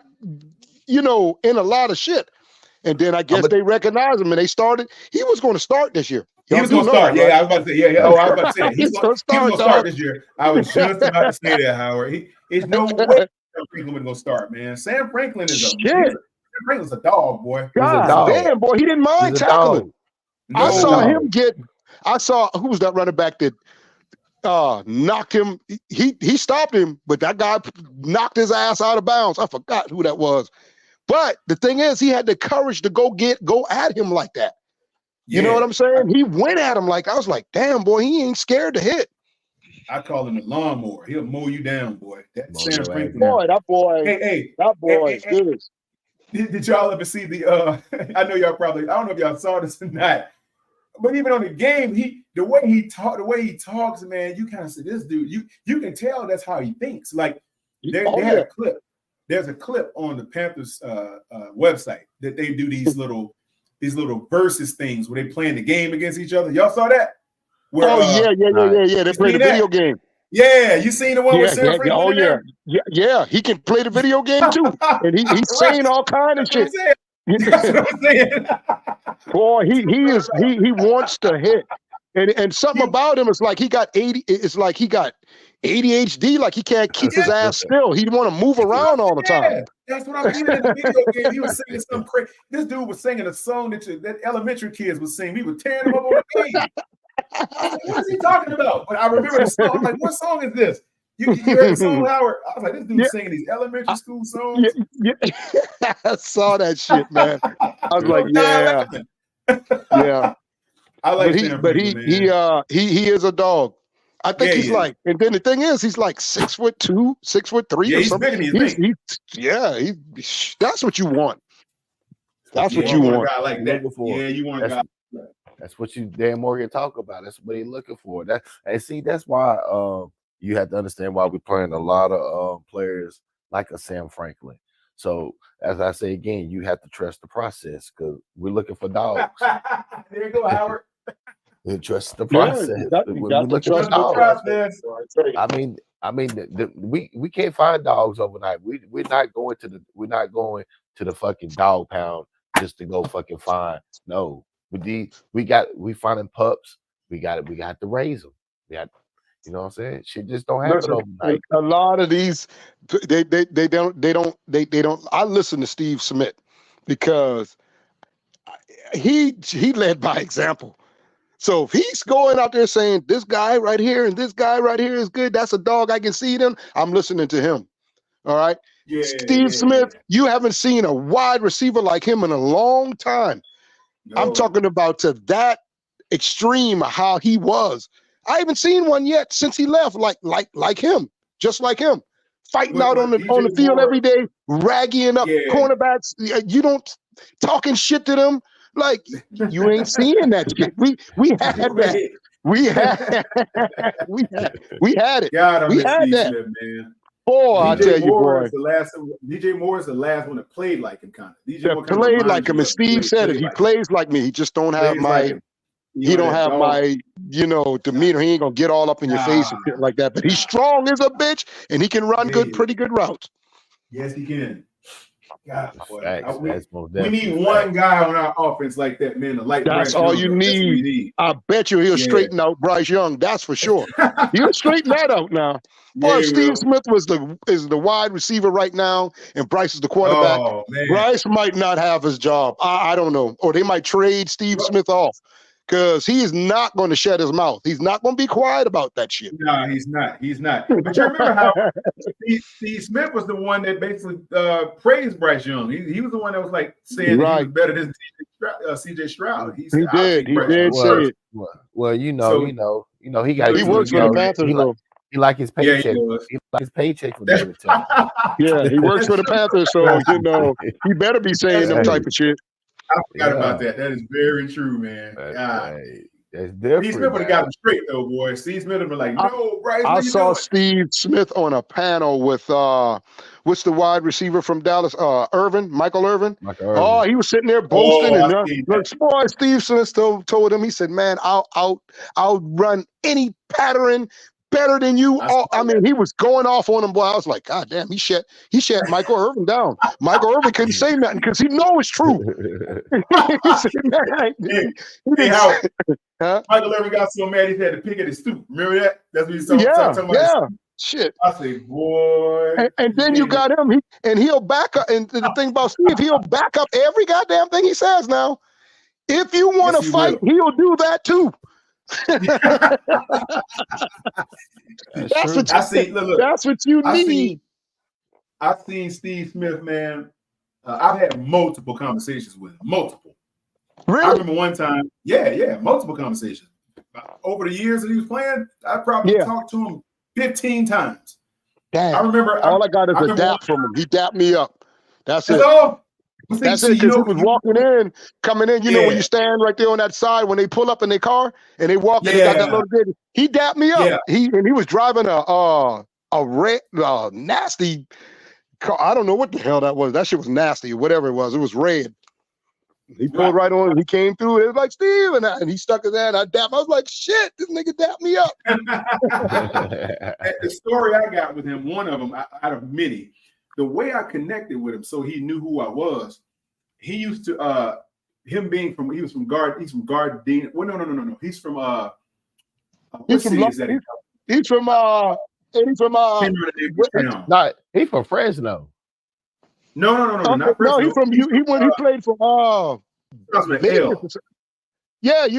he played for he played in he played at Santa Monica College. He's from the West Coast. That's all I can tell you. He's from LA. He's from what's the name of that city in LA that starts with L? God, I can't remember the name of that L town. Yeah. It's in LA though. It's one of the LA. He played for Utah though. He played for Utah. Yeah, he did. Yeah, because he went from Santa Monica community. He played him and Chad Ochocinco played on the same team in school. Yeah, him and Chad Johnson went to the same. Chad Johnson played. Right, at the time, he wasn't a wide receiver. He just was a good return special. He was good. Well, Howard, that's the misconception that people don't know. No, he was a wide receiver back then. The thing about it was, he was a wide receiver all throughout his time. It's just that they had him as a returner also, and that's what's got him drafted, not the receiving portion. So when he first came to Carolina, he was a wide receiver returner. Actually, first he was a returner. He was a returner first in Carolina before he actually gained a wide receiver. But I think he got the wide receiver spot maybe like his second year, maybe. I think it was either the second or the third year. Second or third year. It was 03 season. Yeah. First season he came in 2001. So he played he's one of the only players in the history of the league that got a return touchdown in the first time receiving the ball and returning it. First time receiving the ball, took it all the way back. So the thing about it was he was a big time receiver in Utah. That was his. He was a. So when he got to Carolina, he was mad because they wouldn't give him a chance at receiver. That's what he was mad about. That's why he always got in those fights and stuff. Right. So I talked to him during one of the practices back in like 2002 or 3. So it was a long time. I was probably like 20 years old. I never forget it. And we were sitting there talking, and he came out of practice, and I used to go down there and talk to him and stuff like that when he was coming out of practice. So I got to know him. And he walked up to me, and I was like, I had read a story about when he was growing up. He used to have this restaurant he would go to out in Gardena. It's a Mexican place, and he would drink these sodas called Cactus Cooler. That was one of his favorite drinks. So I remembered that. So when I went out there, he's coming by. I say, Steve. He turned around and looked at me and said, "What up?" I said, "Hey man," I said, "You got it? Did you get anybody to bring you some Cactus Coolers out here?" And he was like, "Yeah." He said, "What you know about that, man?" And he turned around and walked all the way back down there to talk to me about that. He said, "You from LA?" I said, No, I'm from right here. He was like, "How you know about Cactus Cooler?" I said, "Man, I just read a lot, man. I know people out there, whatever have you." And then we got to talking about restaurants and stuff like that because I've been to LA quite a few times. And he was like, "Yeah, man." He said, "Cactus Cooler is the way to go," and blah blah blah. And then, so every time I would see him after that, he would stop and talk to me about 5 or 10 minutes after practice. We would sit there and chat. So I kind of know him a little bit. I know Mike Miller too, both of them. Oh yeah, Mike Miller, yes sir. Campbell. You know Mike Miller? I know Mike Miller too. He still coaches at Campbell University. Yeah, he still coaches at Campbell. Yeah, funny enough, I know the developer personally that built this house. That's how I met him, because I was in the neighborhood doing some stuff with the developer of the neighborhood where he lives. He still lives there right now.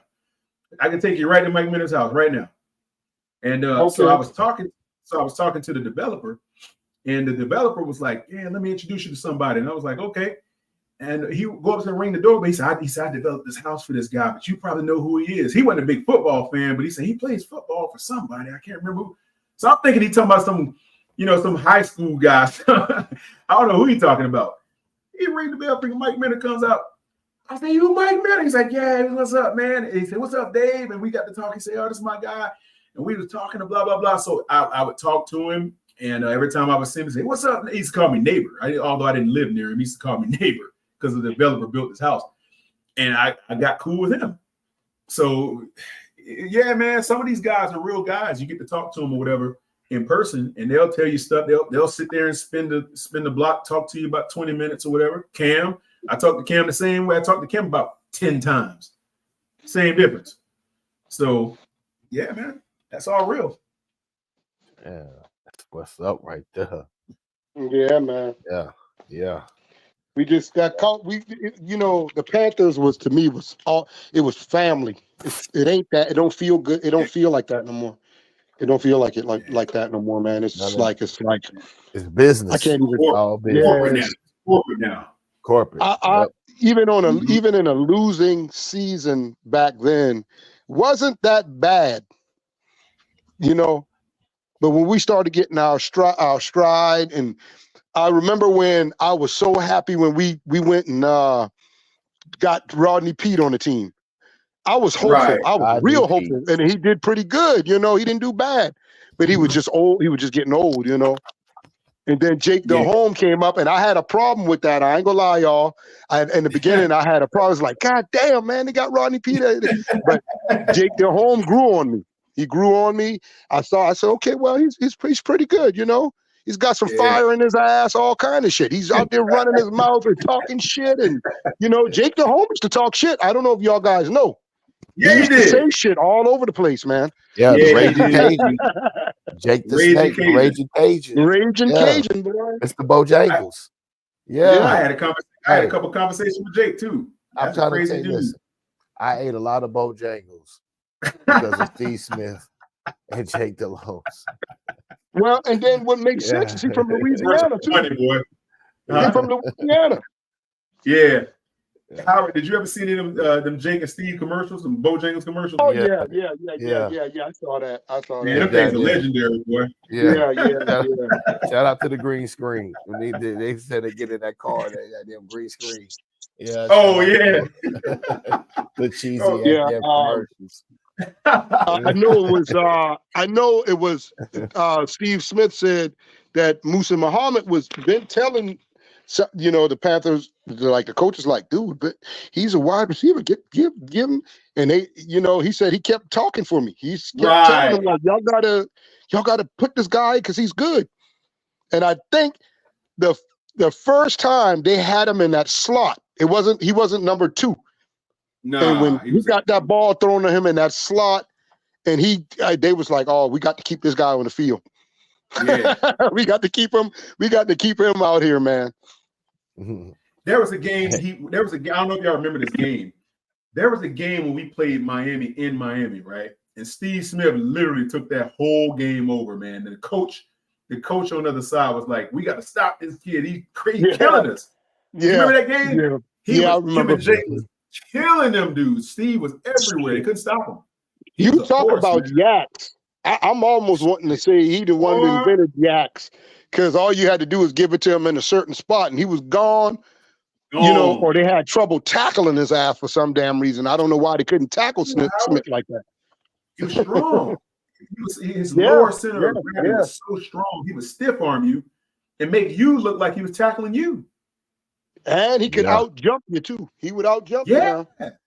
Like that game in Chicago where he went up and took the ball from Peanut Tillman. Remember that? My God, yeah.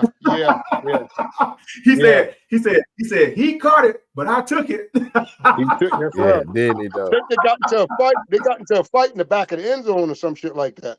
Yeah, they did. That was when he ran it past Roman Harper. Roman Harper hit him in the back. That's that fight And you're talking about. You know what? You know what? We ended up getting both of those players, Tillman and Peanut. Yeah, like a season, he got season both later, of them. he came over here. Both of them. And both of them worked out perfect. Y'all remember Trey Boston, don't you? Remember Trey Boston? Yep. Oh, yeah. Oh, Shout out man. to Trey Boston. I love Trey Boston. I love him. I don't know. Hey, S.L.R, you from Charlotte, right? Not from Winston, but I work in Charlotte. I'm there, close? there today. Yeah. Oh, okay. I thought you might know this place I was going to. So there's a food hall that's right uptown, like right in the NoDot area. It's right over there in Optimus Park. You ever heard of Optimus Hall? Yeah, I heard about it. I just ain't even been there, but I heard about that. So yeah, I was in there one day. It was, then they're doing some work and walking around getting some lunch. It's a place that they serve a lot of food. It's like they got multiple restaurants in there. You can buy this place, that place, to sit there and eat. So I was eating some ice cream. I bought some ice cream and I looked up and I saw a dude with a Panthers windbreaker on. And I didn't think anything of it because people can buy those. You just see regular, but he had a little kid with him. And I looked at him again. I said, that looked like Trey Boston. I looked at him again. I said, it is Trey Boston. So I walked up to him. I said, you're Trey Boston, right? He's like, yeah, what's up, man? So I was sitting there talking to Trey Boston. And this is the season they was trying to decide whether they're going to re-sign him or not. This is maybe his last run in Carolina before he left. But he ultimately, before he went to the Chargers. It was right before that.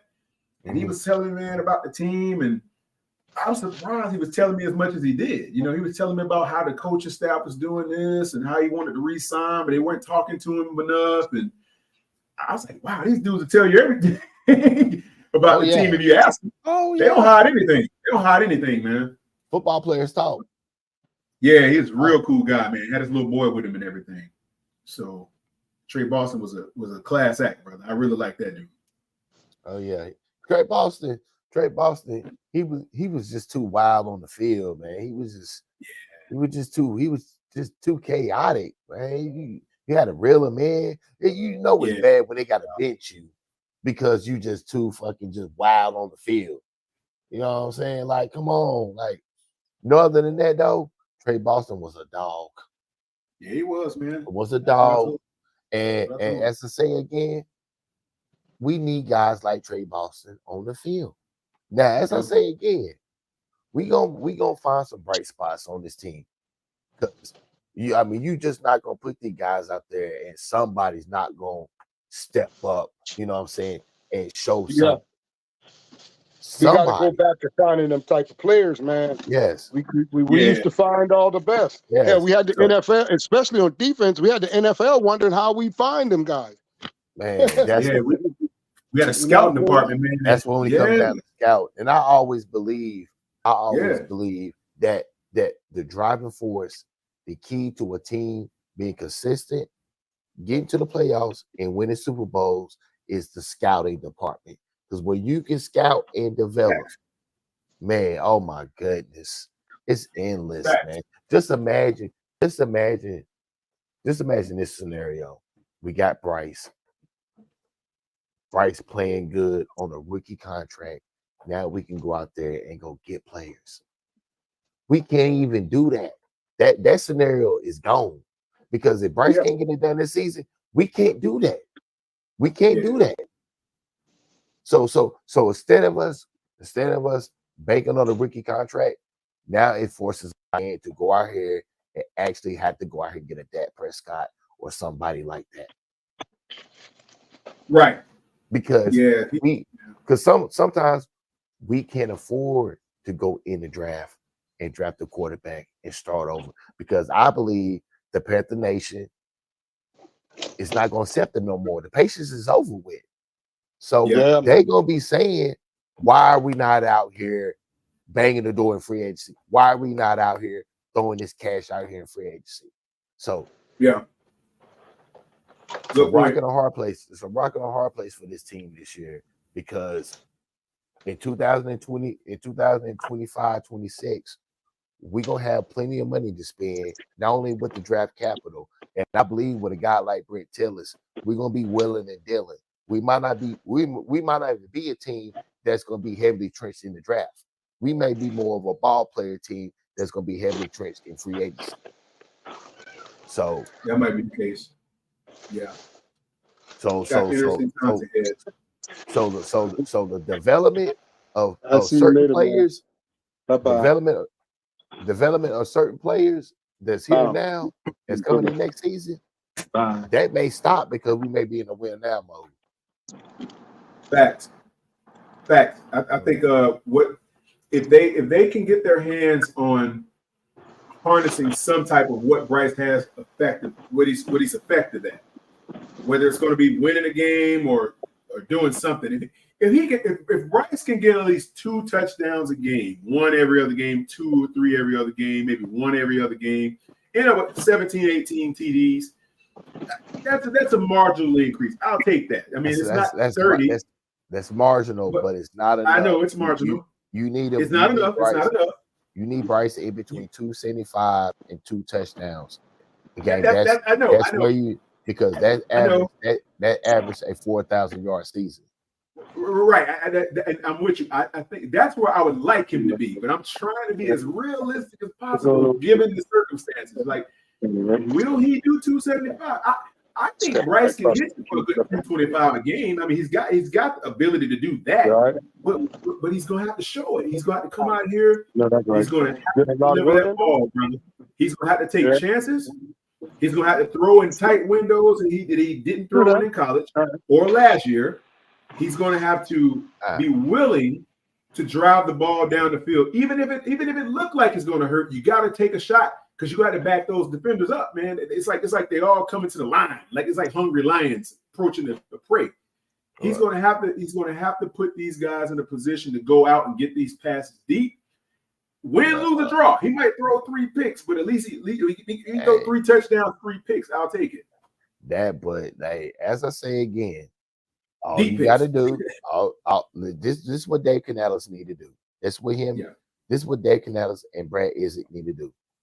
Take the 300-yard passing game that Bryce Young had, dissect that, break it down, remix it, chef it up, and serve it to him. Right. That's it. There's no other game on that 2023 NFL season that Dave Canales and Brett Isaac should look at. That's Bryce Young's best game. Or you could take the instant classic. The instant classic first half of the Miami Dolphins. First quarter of the Miami Dolphins. Take that, break that down, decipher it, remix it up, and serve it to Bryce. Because other than that, I didn't see nothing else you could be like that could happen. Because they're the only 2 bright spots that he had in the season is the 300-yard passing game and the game that he had against the Miami Dolphins. Hey, so S.L.R, what do you think is the difference? Like. How was he? Because I remember when that game started, man. In the beginning of that Dolphins game, he was looking like he understood the game better, and then something changed. What happened in the second half? Like the first half was looking pretty good. What happened was the play calling was hot. Mm-hmm. They went aggressive, then they went conservative. God dang it, man! See, that's what I'm talking about, bro. You can't be doing that. That's what it was. That was aggressive. Then it went conservative. They started relying on the running game. When Bryce is hot like that, you got to keep him hot. You got to continue to feed him the ball, throw the ball. I say again, Bryce is a better quarterback when he can break the play down and carry out of situations. He can make chunk plays. He can make things happen. When you want Bryce to sit there and analyze the field and break shit down, it's not going to happen because we don't have a top 5, top 10 offensive line to do that. That's a fact. We don't. Yeah. You gotta ride the wave with him. Like if the running back is hot, he can get hot. I see now. This is what I'm going to say. I believe that Dave Canales' system will be a better fit for him than Frank Wright's was, because I haven't seen. Okay, everybody's saying, "Oh well, during practice and not throwing the ball down the field." Well, I don't think that's a huge proponent of Dave Canales' system. I don't think he has a ton of down the field passes. We don't have the wide receivers. This is the problem this is one of the problems that I don't like. The reason why the Carolina Panthers got Xavier Legette. This is one reason why. When you trade up for a wide receiver, I expect for you to already have the route tree. I expect for your speed to be a certain way. Not only that, I expect for you mentally to already be ready. And Xavier Legette don't have not either one of them right now. So what was the use of trading up for a player like Xavier Legette when you could have easily got him? Shit, got the same thing with Bryce. I expected all this shit.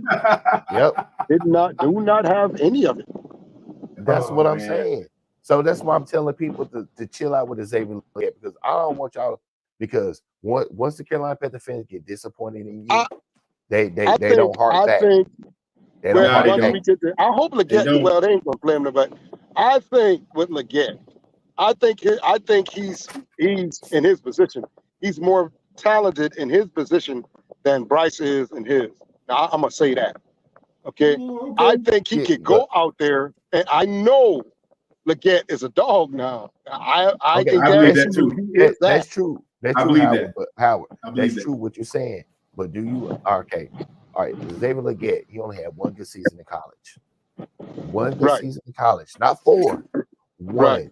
Then you get a wide receiver. Then you get a wide receiver that does not run good routes at all.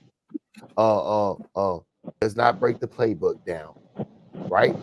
But on his physical abilities and him having the dog mentality, that justifies you to trade up and a wide receiver when it's clear. I'll tell you this right here, S.L.R. If I'm drafting, you ain't gonna like it. I would get a lot of raw talent, because you know why? You can't teach that part, right? You can teach raw talent how to, if they're a wide receiver, how to do their cuts better, how to do this, that, and other. Yeah. But the raw talent part, the dog part, you can't teach none of that. So if you got a man who already got that, and if he's a coachable type of player, you got your gold mine right there. All you got to do is teach him certain things, and the rest just comes natural for a guy like him. You don't have time to teach. You don't have time to teach. You're going to have to teach. The owner and the quarterback is not going to give you time to teach. So there was no reason for you to trade up for that player when you could have had him. So why did we get Bryce Young? And we got to do all this teaching feet works and different things like that. And he don't even have a raw talent. He don't even have that. This is the problem. You know what I'm saying? This is the problem that we're having. We continue to shoot ourselves in the foot in the draft. We continue to think that this is the player, and it's not the player. It's not. But see, I've been holding back on the Xavier Legette. I ain't been saying a lot. I listen to a lot of podcasters. I listen to everybody what they say about Xavier Legette. But understand this. This guy right here, we could have got in the second round. We did not have to trade up. We did not have to trade up. Okay, we did. You know why they did it? Now, with Legette, Legette hadn't touched the field yet. So we have to judge him after we see him on the field. That's fair for him. Okay, we've seen Bryce. Bryce is getting all his backlash because we already seen him. Right. But we're beating up. You can't beat up on Legette. He ain't even played nothing yet. You know what I'm saying? Now, if he go out there and start looking dumb, can't catch the ball, all this shit, then you say, man, this motherfucker. You know what I mean? But you ain't give him a chance yet. He ain't played a preseason game yet or nothing. Did you hear what Dave Canales said? He's a work in progress. Yeah. Okay. He's a work. Okay. I'm good with that. But that's coming from a green ass coach, too. You're good with that. Okay, that's coming from a green ass coach now. That's true. So you're good with that. With a coach that's a work in progress and a quarterback that's work in progress. You're good with that. I'm good because they're both. Well, I don't know if the owner said, but I'm good because I don't believe everything with the Canales because he is fresh. He is brand new. He is green. Yeah, he green than a motherfucker. I know. and see how like it. So I know how was in the back of the trenches. How was down there. So how was going? Yeah, he is. You see, what's up. That's his boy. And I'm gonna push you there, Howard, because because y'all better have the backing for him. Because I'm telling you again, Yeah, Carolina yeah. Panther fans, once they get disappointed in you, that's it. Yeah, they ain't gonna hang around. You know what? They don't hang around. They go. Leggett, to me, I said this before. Some people agreed, some people didn't. And I'm not saying this is the same guy and all that in terms of capability or work ethic. He has this catch radius that kind of reminds me of a Kelvin Benjamin type of catch radius. He's got that long. I saw Kelvin Benjamin make some catches. Kelvin Benjamin was just taller than everybody else. That's what it was. Kelvin Benjamin was 6'5", 6'6". Yeah, they throw the ball to him in the end zone. He catch the ball, right? I saw Cam throw it to him, and he started looking down at the Cardinals, like holding the ball up, like looking at you guys, like what the fuck y'all doing? I already got the ball. I remember that. Y'all, he's looking down at them fellas, man. It's like I remember that. I'm highly disappointed.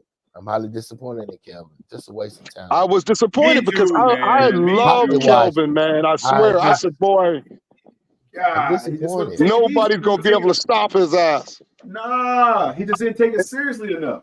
Did not take it seriously. Right. He didn't keep himself in shape. He did. You know. But he was tall and he could catch the ball. I give him that. Yes, he could. He had hands now. He catch the ball. Hey, I thought you guys remember in his rookie season? I'm sorry, go ahead, S.L.R. You were saying something, brother. No, all I'm saying, you can get back to your point. He played tight end. He was so bad at wide receiver. He had a transition to tight end, and it still didn't work out. Oh my goodness, Kelvin Benjamin, a waste of talent. But this allegedly, Kelvin, you can always pull up on the platform, but allegedly, I was hearing that you were eating crab legs with Jameis Winston. That's all I'm saying.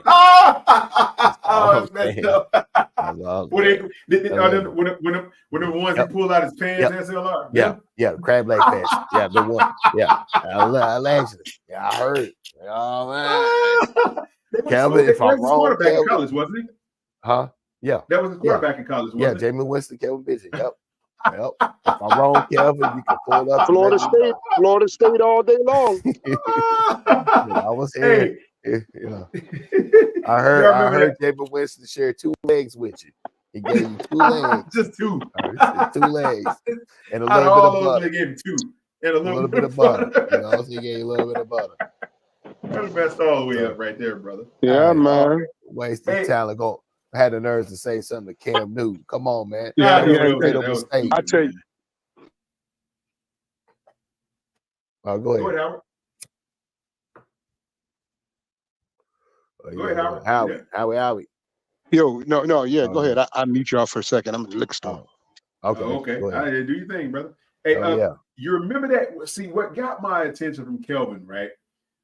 He was kind of hyped a lot around Charlotte. They like, this guy Kelvin Benjamin. I remember prior to the preseason. Remember that? I was hyped. I liked it too. I was hyped about Kelvin. I ain't call him Kelvin. I call him Kelvin. Kelvin. I like you. I call you the Kelvin. Yeah. He was on the team during the Super Bowl where he was just hurt. Remember that? He was just couldn't play. Imagine who would have had him in that Super Bowl, boy. God, boy, that would have been crazy.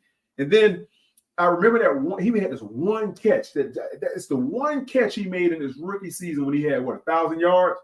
Yep. That one catch on the sideline he had with that one hand. You remember that Odell type catch he caught? Yeah. I'm back, fellas. You remember that, Howard? Kelvin Benjamin, Philly Brown. Oh man.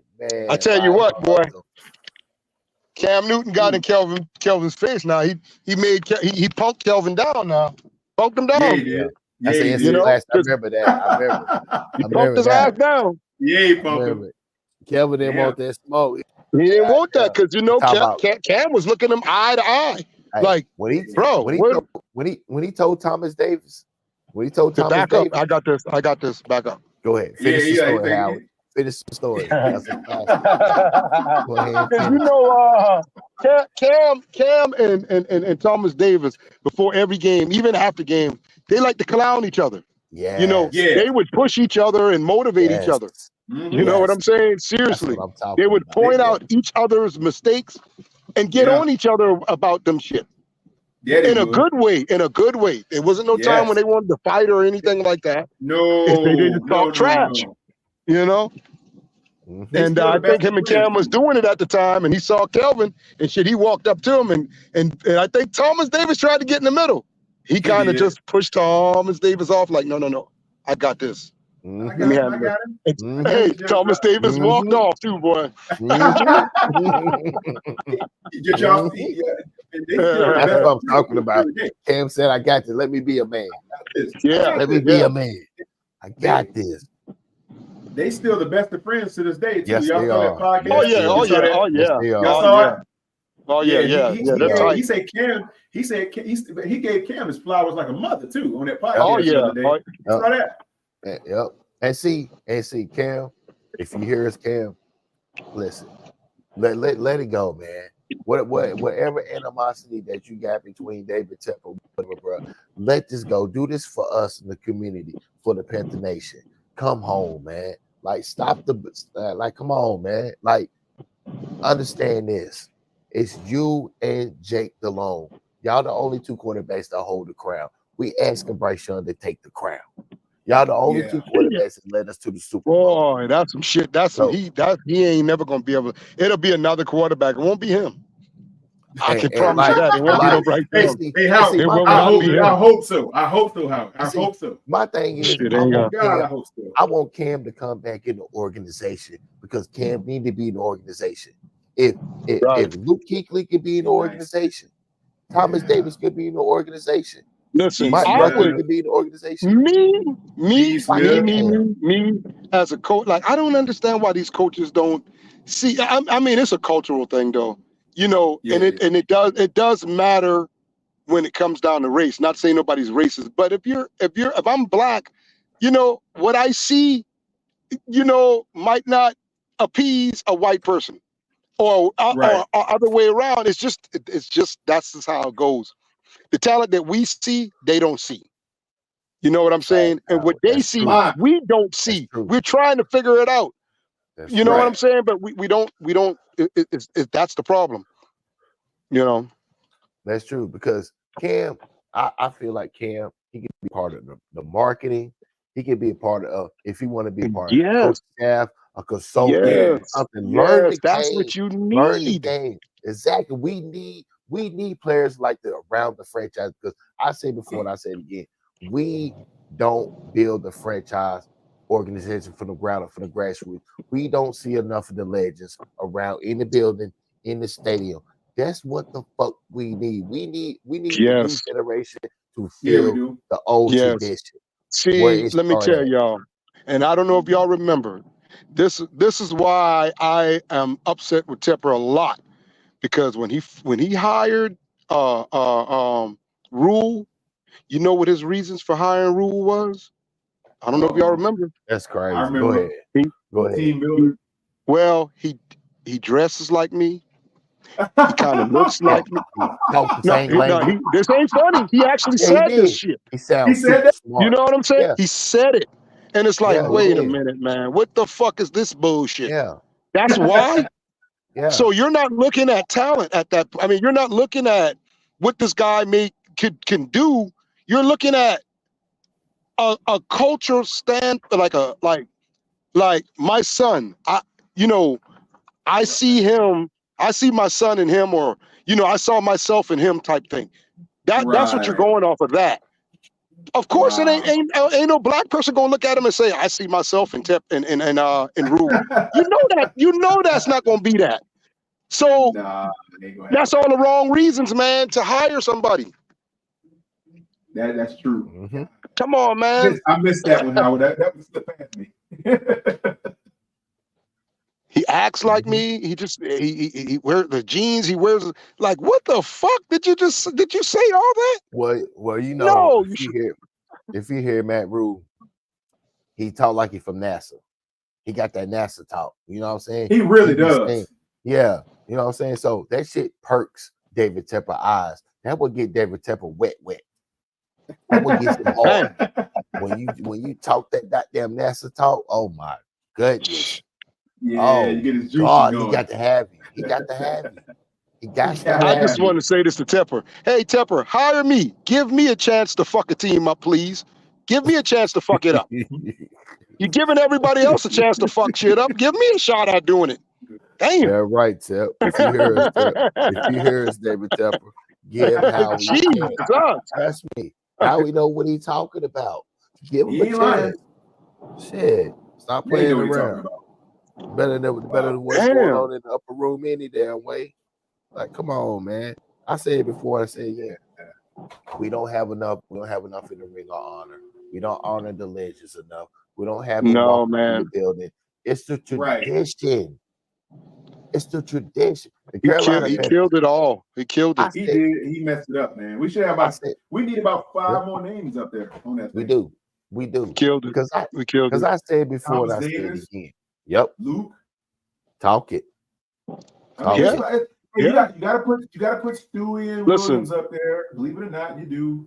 My favorite tackle. D'Angelo, Stewie, D'Angelo. Yeah. My favorite tackle, y'all, from the Carolina Panthers was Chris Jenkins. You hear me? Oh yeah. That was my favorite defensive tackle before all of them guys.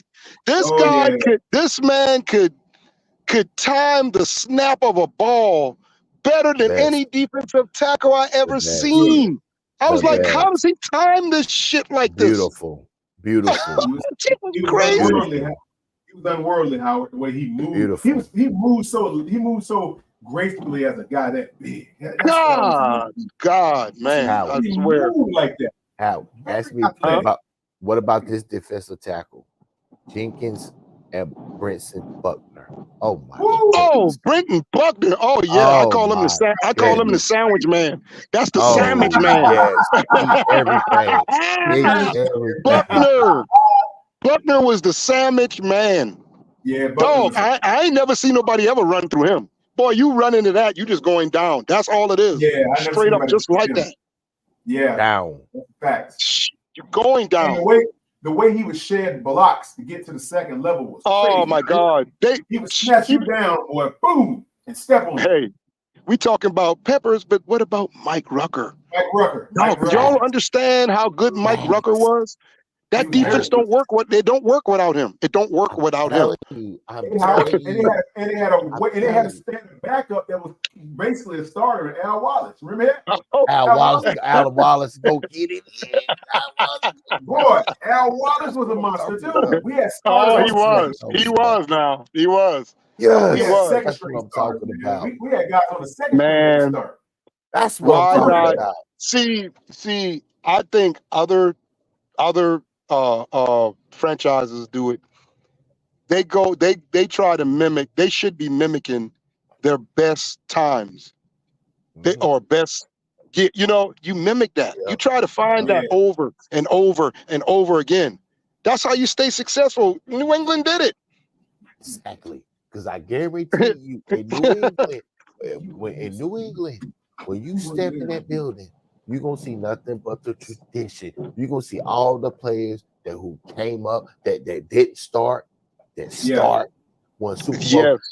This is what we need at Carolina. When you step in the building, you're gonna see the Al Wallace, the Mike Rucker, the Brenton Buckner. You're gonna see all the star players who came. God, man. These are dogs. And see, Morgan. I don't know if you know about Dan Morgan. Quantum. Morgan was your first. That was your very first Luke Kuechly, right there. Right there. I'm telling you. Yeah. Morgan was Kuechly. Yes, sir. He was your guy. Yes, sir. Hey, I can even go further. We had good support. He had good support guys at the same time. He had he had Colin Branch and Brandon Short and all these other dudes. Even folks like Hannibal Navies and them boys, man. Hannibal Navies. Yeah. That's what I'm talking about. Man, that 02, that 01, 02, 03 squad was crazy, bro. I mean, sick. Hey, him and Luke Kuechly went out the same type of way. They kept getting those concussions. Getting them concussions over and over again. Y'all remember this? You remember this?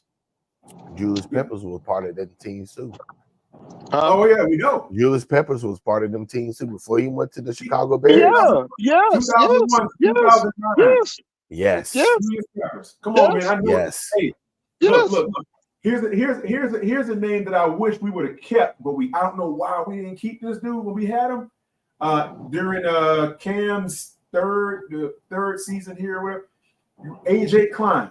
When he went to the Saints, that hurt me. Yeah, he was behind. He went to the Saints. He was trying to get there. He was trying to get there. He really was trying to get there, but it was money. It was the money. One game we lost to the Saints. Yeah, one game we lost to the Saints, and they said, "Cam, what happened?" He said, "AJ Klein." Tackling machine. Tackling machine. AJ Klein. He was Iowa. He came from Iowa. He was. He came from Iowa. Yeah, he was. We have a lot of good talent, man. And it's man. Scouting departments. Yeah, man. And with the talent that we did have, Carolina should have at least 2 banners in the Raptors. They should have at least that 2 to 3 Super Bowls. At least, man. The Jake Delhomme Super Bowl, we were supposed to have that in the Camp Newton. Two Super Bowls was ours. Super Bowl made me cry, bro. That was so messed up. John Casey cost us that Super Bowl. Well, man. Casey fucked us around. John Casey, the best kicker in the whole NFL. You can't kick the fucking ball off. On a kickoff. Oh my God, that shit hurt me to my soul. I was on the floor dying. I couldn't believe it. I said, "Oh my God, there's no way Tom Brady. He wouldn't have had the time to drive the field." No. 40. You gave him 40 yards. And then the bad thing is, when he got that, Tom Brady still really couldn't move the ball. That kicker had to kick the fuck out of that ball now to get the field goal. That wasn't shit. He had to kick that. I think that game was in New Orleans too. No, it wasn't in the Dome. Houston, okay. Yeah, Reliance Stadium. Yeah. Because it was that game. That game was scoring back and forth. It was like, God damn. At first, the first half was defensive matchup. Nobody scored in the first half. It was the third and fourth quarter when the start coming out. I was so happy for Musa Muhammad, dog. Musa Muhammad caught that one in the end zone that time. I was like, look at this shit. Boy, Musa Muhammad was one of my favorites too, man. Good God. And that was the longest play from scrimmage in Super Bowl history still to this day. 85 Yeah. Stephen Davis and Deshaun Foster. Oh, Deshaun Foster with the jump into the end zone with it like he's posing. Y'all remember that? Oh, yeah. That was really we had all the talent. Y'all remember this? Y'all remember we got Stephen Davis for the Washington Redskins. Yeah, because they wasn't using him. No, they weren't. And we had Deshaun Foster. Let me tell y'all something funny. I was at the bank. We got him from UCLA. Yes, sir. Yeah, we did. Let me tell y'all something funny. I was at the bank one time, and I had my son. My son at the time was like maybe 7, 8 years old. And I saw a dude that I thought looked like Deshaun Foster. I told my son, like, Deshaun Foster, number 26, right? Yep. I walked up to him, I said, Deshaun, what's going on? He turned around and looked me up and down. He said, what you call me? I said, Deshaun. He said, I ain't no Deshaun. I said, what's your name? He said, your name is Thomas Davis. I was like, oh, I called him. Yeah. Man, he looked like he was slapping me, man. I said, yo, my bad, bro. I said, autograph for my son. He was like, nah. And he walked out. Let me tell you something, man. Thomas Davis, on this lap, let me tell you, Ray Lewis said, he said, when Thomas Davis was still playing, he said, you know what? He's the last of us.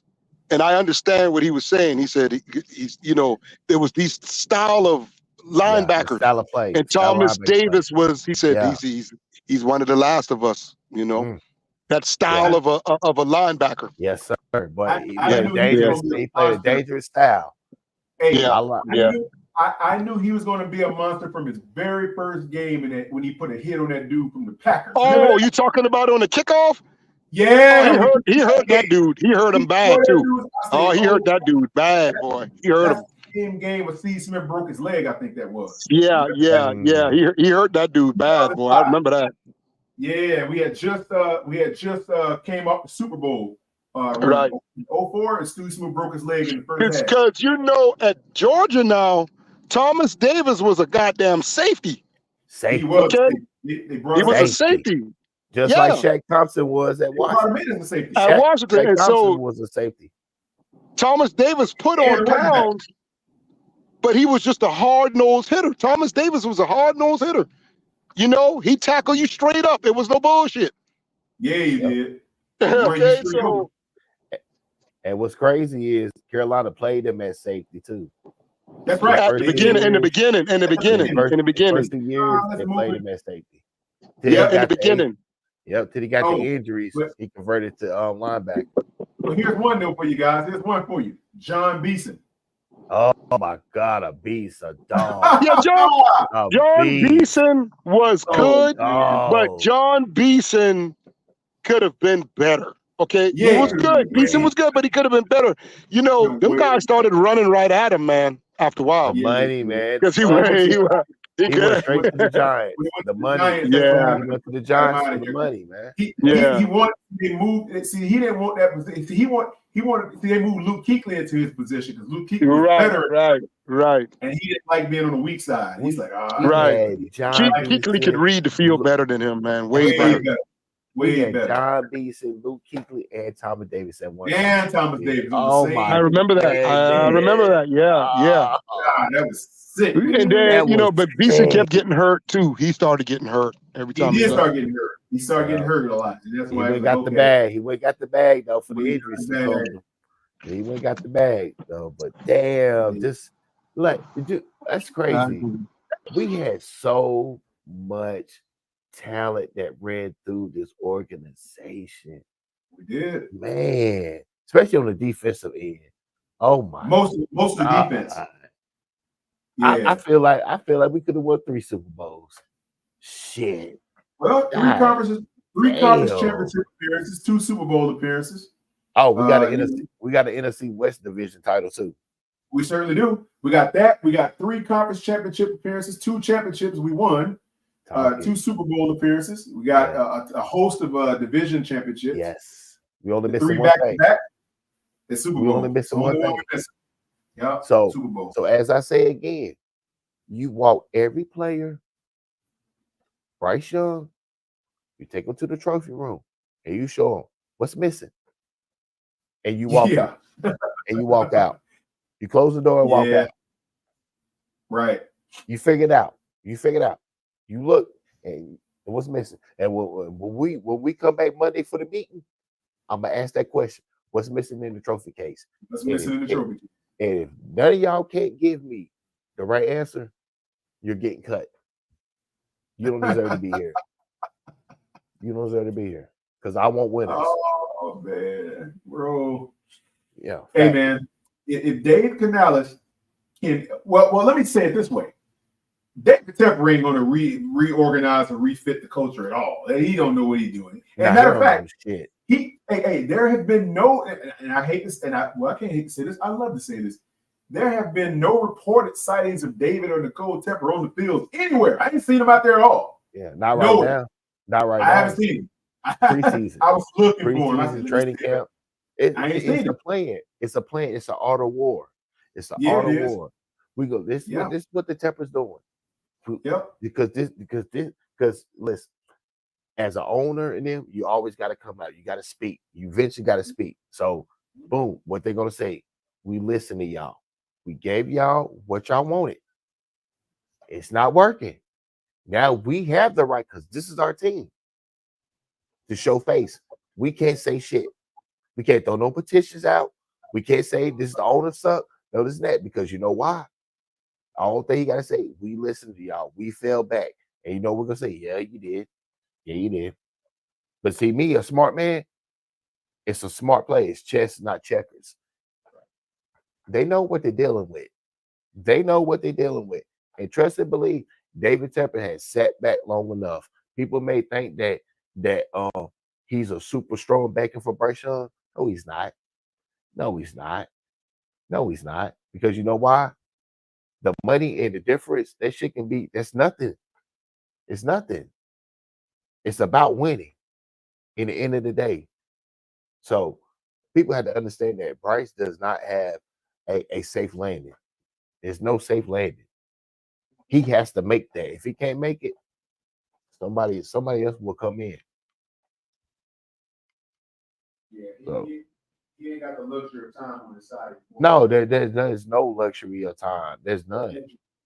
There's none. He's got to make it happen. Exactly. You got to build that. In the day in the NFL nowadays, quarterbacks who come out of college, they're starting. There's no days of where you draft a quarterback and he could develop for 2 to 3 years. That shit is over with because head coaches don't last 2 or 3 years. I didn't more, they don't. That's exactly right. They get them out of here faster than some of these players now.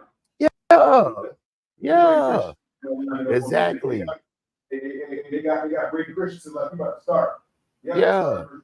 Brady Christensen started. You got Smith Wade. He started. His cornerback looks like. I'm exactly. Looking at the line we got in the field right now. Exactly. So people have to understand that. So when I say Dave Canales is on the hot seat, he's on the hot seat. He's on the hot seat. Just like in the NFL, you got college players who come in every year to the NFL. Head coaching is all the same. You got college head coaches who come in the NFL, and you got assistant coaches that's right up under you that look at you and talk to you every fucking day and coordinate with you every day. And that guy could one day take your job. Yeah. That's the name of the game these days. There's no days off. There's no days off in the NFL. Nope. There's no safe haven either. If you don't come in prepared to defend your position, they're gonna just move you and put somebody else there, man. That's what it's all about. What time that game come on? 8 o'clock? It's on now. I'm looking at it. It's on right now. Shit. You know what? It's on. It's on. Yeah. Let's get. I'm gonna get out of here, y'all. I'm gonna get out of here till we end this. All right, gentlemen. Hey, Howard, it's a pleasure, my brother. Yeah, yes, Howard. sir. Yeah, absolutely, man. Hey, S.L.R, thank you, man, for bringing us up, bro. I appreciate you. I appreciate you, S.L.R. I may go back live tonight after the game. So tune in, tap in. All right, we here, brother. We'll catch you, man. All right, gentlemen, enjoy the game, man. All right. All right, be good, guys. Peace, gentlemen. Ultra advantage. Most voters trust more in their